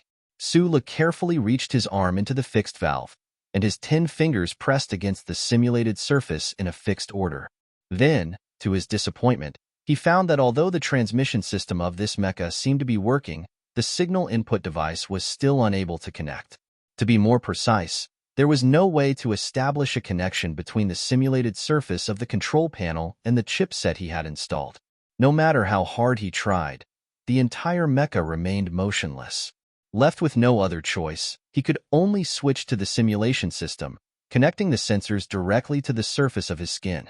This type of system had basically been phased out by now, because scientists had confirmed through their research that no matter how developed the human body was, the reaction speed shown by using the simulation system would still be very slow. Moreover, this type of control method required too much energy, so no one would be able to use this method to operate a mecha for long periods of time. It was just that in the early days of the constitutional calendar more than 60 years ago, the M02 model had still retained this sort of useless system. Anyway, he just needed to make the mecha move a little, so Sulu did not mind sweating. This was an illusion of skin and muscle tissue. It was very thick and very heavy. Sulu's brow furrowed, and he found that perhaps because the mecha had been damaged for too long, there was a problem with the sensor system. His nervous system was directing the movement of his muscles, but there was no way to make this mecha move at all. Suddenly, with a flash of inspiration, or perhaps it was an instinctive reaction, Sulu pursed his lips and closed his eyes. His waist instantly began to tremble, and a huge force was transmitted directly from his waist to his arms. Then, with a muffled grunt, he raised both arms. Mirroring his actions, the huge, tattered M02 mech slowly raised its arms amidst a series of teeth-numbing screeches. Under the surprised gazes of the 2 children, the mecha took a step forward, and then it collapsed with a loud crash. With a loud crash, the M02 mecha fell to the ground in front of the little girl in white, becoming a pile of metal parts and circuit boards emitting green smoke.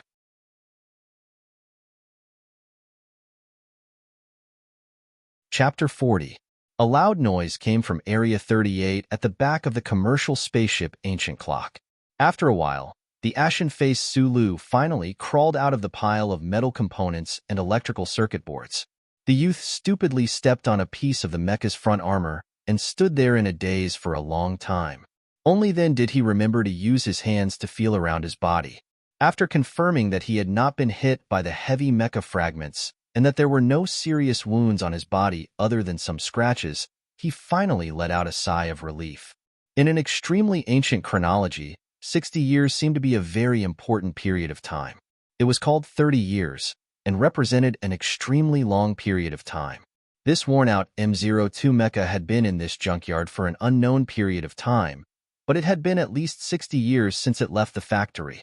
The damage it had suffered back then and the natural aging of the metal components had made it easy for it to fall apart. It disintegrated in an instant, but it did not turn into a two-story building debris and bury Su Lu in it. Su Li's face was a little pale. His hands and legs were somewhat uncoordinated as he crawled over the high and low metal components on the ground. The first thing he did was to pull out the charging plug from the wall's current output port.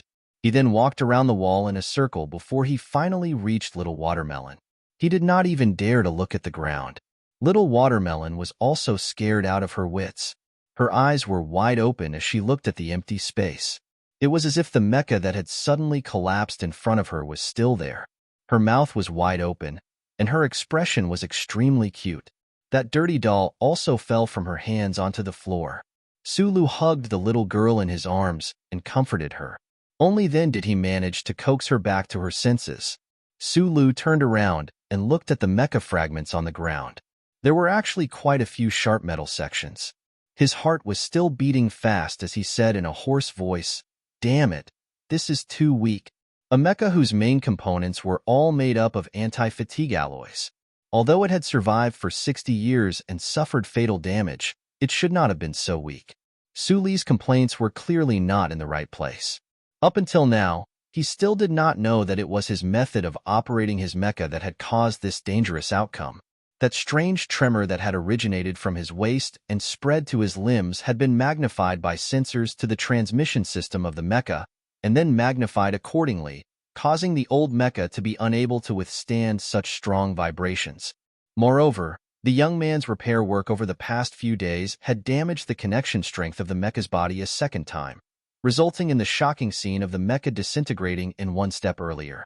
Putting aside the real reason for the mecha's disintegration, when Little Watermelon heard Su Li's strange words, she felt that it was very fresh and very amusing. She giggled, and there was no longer any trace of fear on the little girl's face. Su Lu scratched his head and smiled bitterly. He carried the small watermelon and walked towards the air conditioning channel outside the cabin. Although he did not know that the people on the spaceship had decided to search the lower level, he knew that the loud noise from before would definitely alert many people to come and investigate. Crawling through the stuffy darkness of the slender channel, Su Li's hand would occasionally nudge the small watermelon's delicate white shoes. His mood was unusually relaxed, without a trace of regret. That M02 he had repaired with his own hands had only taken the first historic step before disintegrating. He might never be able to enter that abandoned storage pod again, but he had finally gotten close to a mecha for the first time, and had even repaired a mecha with his own hands, even if it had not been a success. The youth had no plans to become a mecha warrior. To him, this old and broken mecha was just an unusually rare experimental material. Thus, he could only sigh, admitting that it was indeed very foolish of him to dream of repairing an intricate mecha in such a simple and crude environment, using those scraped-together materials from all over the place. These past 4 years, Feng Yu's teachings by example had always played a role in areas that Su Lu was well aware of. Mecha mechanics had always been dismissive of the mecha worshipped by little boys. They believed that in modern warfare, mecha were such high-energy and low-energy close combat weapons, and were really useless. Just a random group of cannons would be enough to burn these expensive diamonds into black charcoal. Other than those large-scale leaping special forces operations, mecha were just decorations. Although in these past few years, Su Lu had never admitted this in front of Uncle Feng, he had subconsciously accepted this concept. Except, mecha were really cool. Half a minute after the ceiling panel on the ceiling had been replaced, a flurry of noisy and frantic footsteps arrived at Area 38 behind the spaceship. The sound of cabin doors opening rang out one after another. Finally, the storage compartment that stored the old mecha and even more abandoned metal parts was opened. More than 10 young men wearing light brown officer uniforms hurried in. With one glance, they discovered that the loud noise had come from here, and also discovered the strangeness of this room. The gloomy-faced captain and his personal secretary parted the crowd and walked in. The captain walked to the mecha fragments strewn all over the floor, and with his hands behind his back, swept a few glances over them. Then, he walked to the other side of the crowd, bent down with some difficulty, and picked up the dirty doll on the floor. Miss was here just now. The captain's expression was even more gloomy than before. The secretary glanced at him and lowered his head. He did not blame his superior at this inappropriate time, nor did he pay attention to the abnormal current output alarm of the central control computer just now. The plump captain walked around the mecha fragments with his fat body, picking up a metal plate or a circuit board that was still smoking from time to time. His expression grew heavier and heavier, and without turning his head, he ordered, "The search direction is on the next floor. Focus on Area 33 to Area 42. Pull up all the videos from the past few days. See which areas the pipes here lead to, and find the most suspicious ones." The captain looked up at the entrances of the pipes not far away. His brows furrowed tightly and said, "Separate the stun batons and guns, and use the fastest time to find the miss." The officers in brown uniforms were all exchange students from the Westwoods Military Academy. To be able to represent the first-rate Westwoods Military Academy on a visit to Donglin, they were naturally the best of the best in the academy, and were also the focus of the 4th Military Region's training. After hearing this, they very sensitively sensed the strangeness. Just looking for a 6-year-old girl, did they need to take the risk of equipping the ship with guns? But none of them dared to have the slightest doubt about the captain's orders. They just suppressed their excitement and uneasiness, looked at each other, and walked out of the cabin door to begin preparing for the search. "Why do you need guns?" The secretary walked to the captain's side and asked in a low voice. He knew that the captain must have discovered something very important, otherwise he would not be so nervous. The captain's gaze lowered, staring at the mecha fragments and some strange components on the floor, and said, "This broken mecha has been here for so many years, I've forgotten. That person actually tried to repair it. Mineral star walking car, self-propelled cannon, and even a fucking self-propelled sweeper." The captain's tone was full of anger and mockery, but more than that, it was a feeling of absurdity. He actually wanted to use these things to repair a mecha? If this person dares to have such an idea, then he is either a genius or a madman. Maybe that person is a madman deep down, but this mecha clearly moved and then fell apart. Although he failed, you have to admit that he is a genius. The captain's eyes stared at the secretary like an eagle. "A crazy genius is kidnapping our miss right now. Not to mention guns. Even if you want me to connect to the central computer of the Bureau of Proclamation right now, I am willing. Although the juniors in the military academy grew up eating shit, I still trust their abilities. I don't think they are stupid enough to shoot around without looking at the environment." The captain's eyes gradually became anxious. "I'm just thinking, who is the person who can kidnap the miss right under our noses? Is it a spy from the Empire, or someone from the anti-government army?" The anti-government army has been disbanded for many years. They have been non-violent and non-cooperative all these years, so it shouldn't be them. The secretary was worried, but still eliminated the target. The captain said sternly, "Have you been brainwashed by those people? How could someone from the Empire get on our Westwood ship? How would those refugees from Bermuda dare to enter the territory of the Federation? Other than the anti-government army, who else would keep provoking the relationship between the 4th Military Region and the Federation?" It turned out that the fat captain's worrisome judgment was a misunderstanding or a mistake. A person's vision always had blind spots, and a search job would also have blind spots. That was why the people on the ancient clock couldn't find the little girl for so many days. Once they readjusted the correct direction, with the help of the powerful computer, only took the staff 3 minutes to find the suspicious point in the video. A picture taken through the surveillance camera was enlarged and sent to the captain. In the picture, a little girl in white pajamas was standing quietly beside a young man, quietly looking at the beautiful scenery of the stars outside the large porthole. This was the day before we left the Eastwoods region, and also the day the miss went missing. The captain's expression eased a little because in the video, the staff did not find any trace of the miss being held hostage. "Find this young man, find the miss." Soon, all kinds of information were sent back. Once the target was confirmed, the ancient clock, which had a strong military background in the Westwoods, responded quickly. It really had the style of a field army. At that time, Sulu and Little Watermelon had just taken a shower in the room. He was wrapping the little girl's shaking head with a snow-white towel and preparing to dry her hair. Suddenly, he found that the door of the room was silently opened. More than a dozen black and extremely cold muzzles were pointed at his head.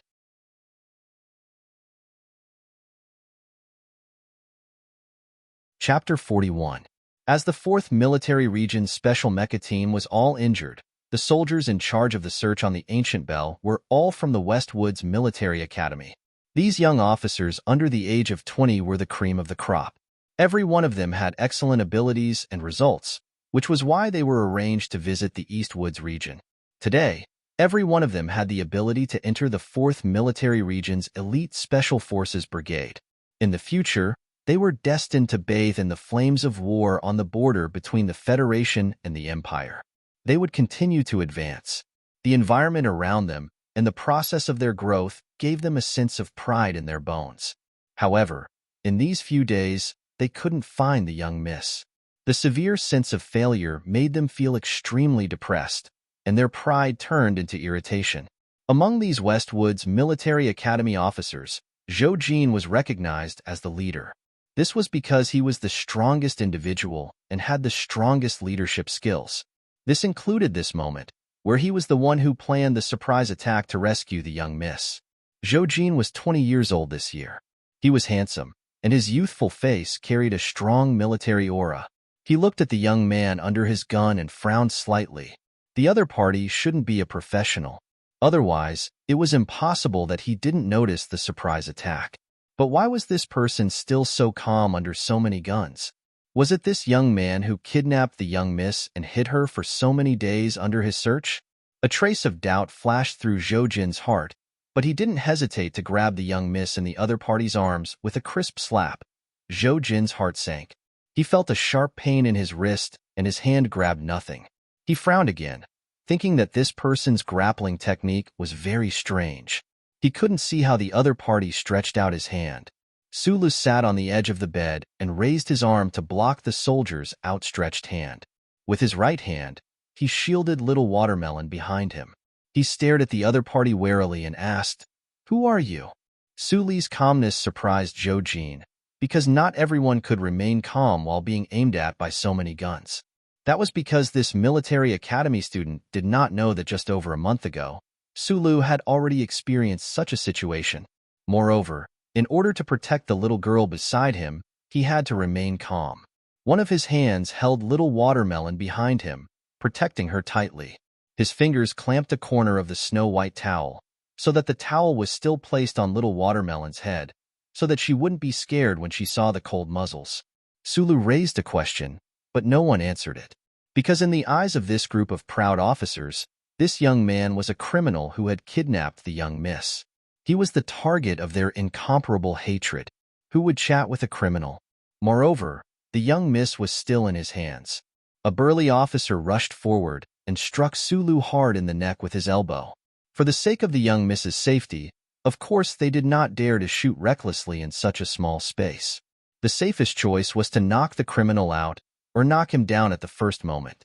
Seeing this powerful elbow strike the target's neck directly, the officers from the Westwoods Military Academy simultaneously breathed a sigh of relief in their hearts. Even the always cautious Zhou Jin's expression relaxed slightly. He lowered his gun slightly and took a step forward, preparing to cut off the young miss from the criminal before he fell to the ground. In the eyes of these proud Westwoods people, anyone who took a direct hit from Wang Ming's elbow on the back of the head could only end up fainting and falling to the ground. However, what none of them expected was that Zhou Jin's hand missed again. The young criminal did not fall, but instead shrunk back and protected the little girl, who was still covered in the white towel, to the furthest corner of the room, beside the window. Zhou Jin's eyes narrowed. Sulu cautiously put down his palms that were on the side of his neck. The edges of his palms were slightly red. Just a moment ago, facing the whistling elbow, he subconsciously moved according to the set of movements that the uncle had taught him. His body's natural reaction allowed his palms to enter the area faster than the opponent, and the palm that passed through his armpit cleverly neutralized the huge force. However, The current situation did not change at all. With so many guns aimed at him, Su Lu did not dare to make any sudden movements, nor did he dare to try to break out of the encirclement. He could only carefully protect little Watermelon behind him. He felt that this situation was a little strange and tried to explain something. If the other party was really one of those bad guys little Watermelon had described, then what to do was something that needed to be considered later. However, the officers from the Westwoods Military Academy, who were already in a frenzy, did not give Su Lu any chance to explain. In the shortest amount of time possible, they confirmed that Su Lu did not carry any weapons. Following Zhou Jin's dark and angry voice, for military academy students pounced at the same time under the suppression of the guns, Su Lu was knocked to the ground. Earlier, he had clearly heard the words of the soldier who seemed to be the leader and did not dare to take the risk. Countless fists landed on his body at the same time. The immense pain made his body curl up. Little Watermelon, who was covered in a white towel, was also snatched away by the other military academy students at the first instance and distanced herself from him. Right at this moment, a cold voice came from outside the room. Beat him up for interrogation first. Beat him until even his mother can't recognize him. The fat captain walked in with a gloomy expression. Seeing the figure of the little girl safely protected by the military academy students, he breathed a sigh of relief. He anxiously went to the little girl's side to confirm that she had not suffered any injuries. "Don't hit Big Brother." Little Watermelon's shrill voice rang out through the white towel. Her crisp, childish voice was particularly piercing due to her anger. She immediately lifted the white towel on her head and glared angrily at the soldiers who had pinned Su Lu to the floor. The room suddenly became quiet. The white towel was flipped up in the air, revealing the little girl's tender face and her swaying black hair. "Miss, The fat captain picked up the little girl and prepared to take her away from this place, lest the little girl's clean eyes be sullied by the interrogation later. He did not expect that after the little Watermelon was held in his arms, she would suddenly struggle. She screamed and scratched everywhere with her 2 hands. She was as violent as a little tiger. She scratched the fat captain's face until there were streaks of blood. She screamed out loud, "Let go of Big Brother." Name. After a slight hesitation, Su Lu, who was sitting by the bed, wiped the blood from the corner of his mouth and replied, "Su Lu, place of origin? Work? You're actually a retired soldier." The fat captain raised his wrist and waited for the contents of the information confirmation. He looked up, looked at Su Lu and said, "According to the Federation's regulations on spaceship management, I have the right to exercise limited law enforcement authority on this spaceship. I will arrest you for kidnapping a child." The crime of kidnapping a child was a felony in the Federation. It was punishable by more than 7 years of imprisonment, up to the death penalty. Su Lu licked the crack on his lips, looked up and stared at the fat captain. Looking at the blood on his face, he said mockingly, "I want to see your work permit. I also want to see the management power of the little Watermelon." Zhong Huayan's parents. "I'm a retired soldier. I don't have any law enforcement authority, but I have reason to suspect that you tried to kidnap a girl. Unless you kill me, I will report you to the police after we get off the ship." The captain looked at Su Lu as if he was looking at a monster. After a long silence, he suddenly laughed. "Are you joking?" "I'm not joking. If you can't produce her family's management power of attorney, I have the right to suspect you." Su Lu felt a little sweetness on his tongue. Only then did he realize how ruthless the soldiers were. "Okay, I can give you all of this, but how do you explain your behavior for so many days? Even if you accidentally ran into the little miss, don't you know that this kind of thing should be left to the staff to deal with, and not you hiding her yourself?" The fat captain interlaced his fingers and said slowly. In fact, while his heart was relaxed, he also felt that this matter was too absurd. After the little Watermelon's desperate resistance, the people in the field finally understood what happened after the little miss disappeared. The people in the Westwoods naturally understood that the young man, who they initially regarded as a spy against the government or a criminal who kidnapped a child, was actually just a pitiful person who had suffered an undeserved disaster. For some unspeakable reason, the captain did not intend to let Su Lu go just like that. He still looked at the young man coldly and kept putting pressure on him. However, Sulu did not seem to feel the pressure and said calmly, "The little miss said that there are bad people in her family who want to take her away from her hometown and never let her see her parents again." At this time, the management power of attorney was finally faxed to the ancient belle from the distant West Woods. At the same time, the spaceship also confirmed the identity of the chip behind Suli's neck. The captain handed 2 pieces of paper to Sulu and said mockingly, "You're not young anymore. How can you be so naive to believe the words of a little girl who ran away from home?" Sulu flipped a few pages and thought of the suspicious points that the little watermelon showed during this period. He knew that the fat captain was not lying. The little watermelon's family did want to send her to school in the capital ring, and the little watermelon might have misunderstood something. After hearing the captain's mocking words, Sulu did not raise his head and said directly, "Why can't I believe her? I've always been willing to believe in people and help them, even if she's only 6 years old." "So you're a hothead with a strong sense of justice." The captain was slightly stunned and stood up to mock him. Sulu raised his head, stared at his face, and said seriously, "Isn't it better to have a strong sense of justice? Even if it's overflowing, isn't it a good thing?" The captain was speechless and looked seriously at Sulu's sincere and honest face. It seemed that he wanted to distinguish whether such a person really existed in this world. After the captain left, the room became quiet again. Sulu, who was under house arrest in the room, looked at the gun barrel on his forehead and said to the young soldiers, "Can you put away the gun? I'm not a criminal, and I hate having a gun pointed at my head the most." A trace of disdain flashed across the faces of the officers.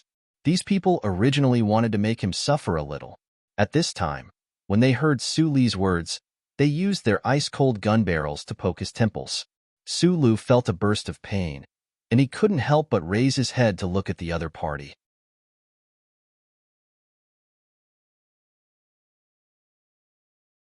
Chapter 42. The flight of the spaceship was basically automatically handled by the central control computer, unless there was a dangerous space jump.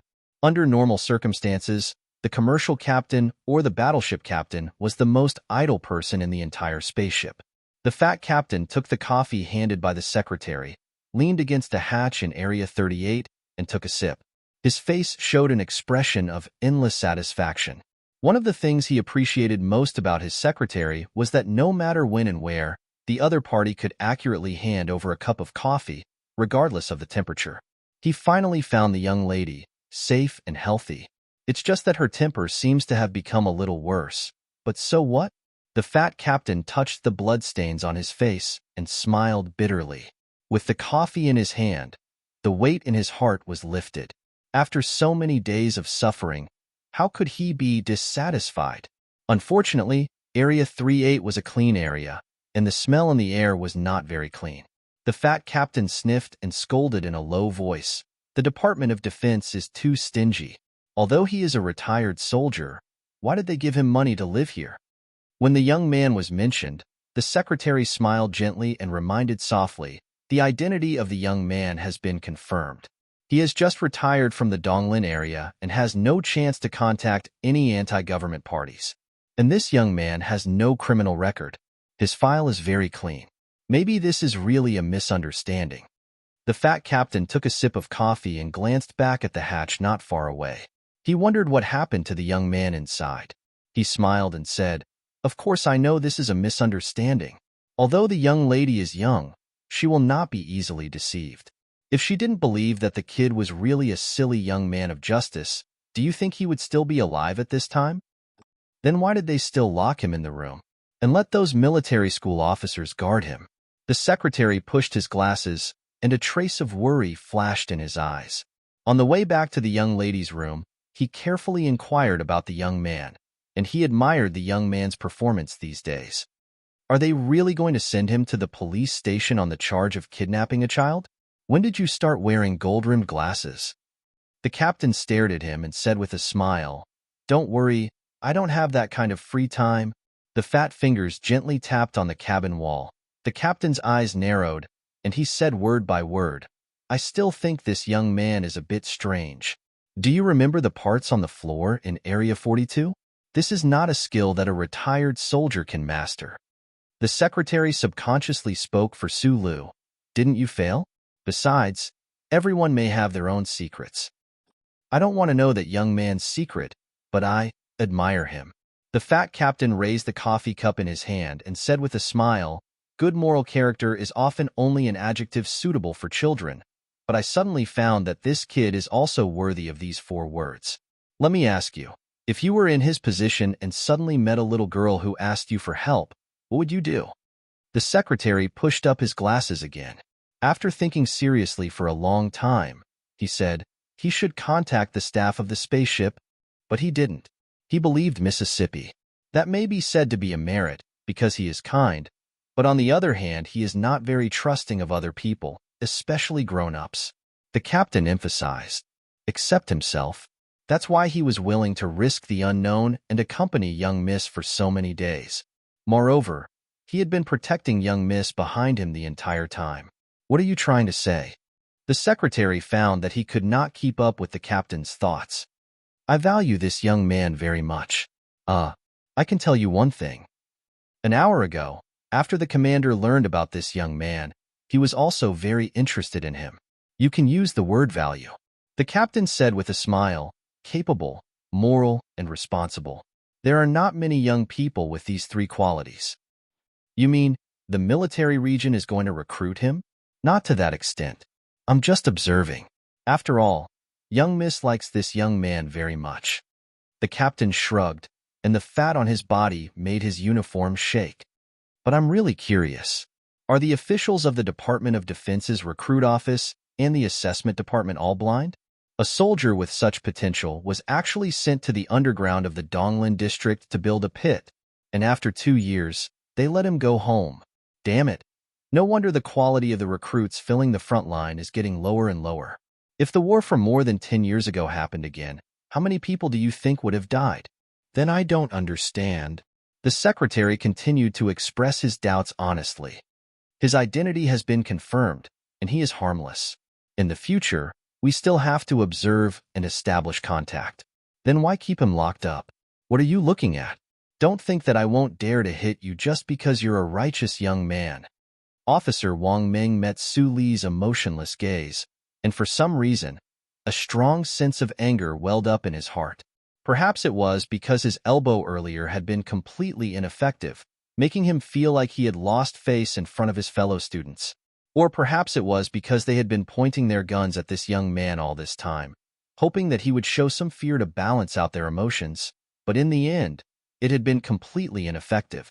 So now, he really wanted to punch Sulu in the face. Sulu raised his head and stared at the soldier in front of him, and there was a burning pain in his temples.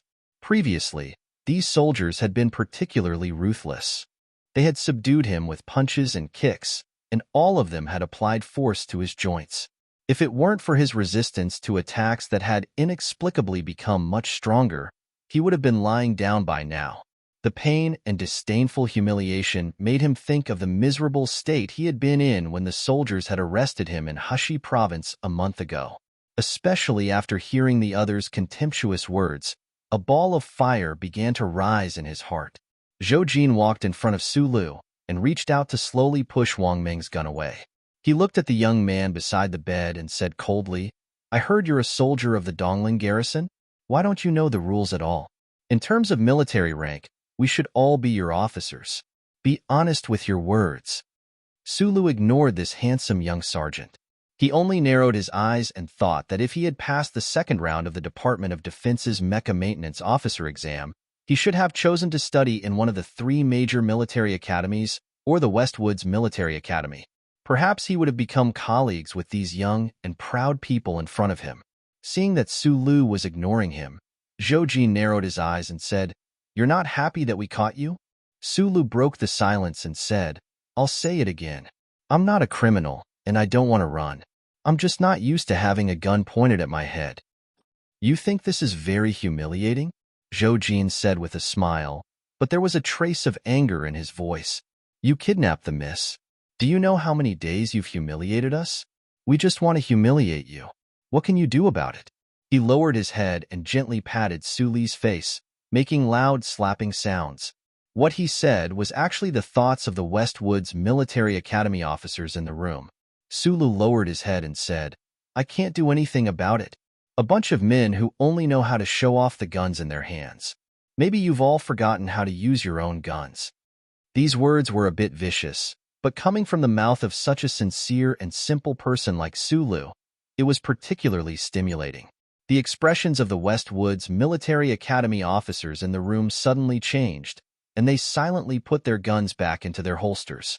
In fact, they all now knew that this young man was not the criminal who kidnapped the miss. The reason they had been holding their guns just now was to scare the other party. Now that they wanted to teach the other party a lesson in private, they naturally had to put away their guns. Zhou Jin stared into Su Li's eyes and said, I could see just now that you seem to be very good at fighting. Then I'll teach you what real military combat skills should be like. Remember, when you're in pain, don't cry for your mommy. Without warning, a headbutt directly interrupted Zhou Jin's verbal attack. Su Lu was used to setting off in silence, especially when facing a soldier from the West Woods. He had a strong desire to beat the other party up, not to mention that the other party had mentioned crying for his mommy. He lowered his head fiercely and directly hit the bridge of the other party's nose. Blood spurted out of the handsome officer's nostrils. At the same time, Su Lu bounced up from the side of the bed and pressed his upper body down, passing under the other party's armpit. His right arm, however, smashed backwards like steel and hit the other party's neck hard. With a muffled thud, one of the most outstanding officers from the Westwoods Military Academy was hit hard by Su Lu and fell to the ground, unable to sit up again. Su Lu did not stop there. With a spring of his knee, he kicked the waist of the officer who was pouncing from the right. His movements were simple, but extremely clean. At this time, the stocky Wang Ming reacted the fastest. With a wild howl, he pounced over, but his body remained taut without any openings, fully displaying the qualities of an outstanding military academy officer. Su Lu was not afraid at all. With the tips of his feet on the ground, he skillfully displayed the set of moves that he had practiced for 4 years, easily dodging the fist that was coming at him. He grabbed the cartilage of the other party's wrist and twisted it forcefully. At the same time, his right elbow brushed past the other party's shoulder like lightning and hit the other party's temple. Just like that, Wang Ming's burly body fainted and fell to the ground with a loud thud. The seemingly simple 3-hit combo was, in fact, extremely fast and exhausting. Su Lu panted a few times and spread his fingers apart, maintaining a distance of 30 centimeters from the top to the bottom. He guarded in front of his body, ready to attack and defend. He vigilantly looked at the Westwood soldiers who were still standing in the room. He stared at their hands and said in a slightly hoarse voice, My mother died many years ago. I really want to know, if you don't use a gun, who would be the one calling for her mother? Looking at the bloodstains on the floor and listening to the moans, Su Li's gloomy mood finally dissipated a little. Colonel Lake, who was responsible for killing his boss, was also a soldier from the Westwoods? Even if he could not avenge his boss, he had to give these little bastards from the Westwoods a good beating. Yes, Su Lu was a simple and sincere young man. Sometimes, he would forget that on that night many years ago, he had personally used half of a sharp hydraulic pipe to kill a gang leader. But being simple did not mean that he had no guts, and being sincere did not mean that he was willing to be humiliated by others. He was also not a pedantic and simple-minded person. When faced with people or things that he hated, he naturally had a flexible way of dealing with them. When faced with people who looked down on him, under this simple and honest shell, there was actually a young man's competitiveness and valiance. You're tuning in to the Romance Rendezvous YouTube channel. We're so grateful for your support, and don't forget to subscribe to join us on this incredible journey through captivating stories. Your generosity through donations truly makes a world of difference, as it's the primary source of revenue that allows me to expand and enhance this channel for you.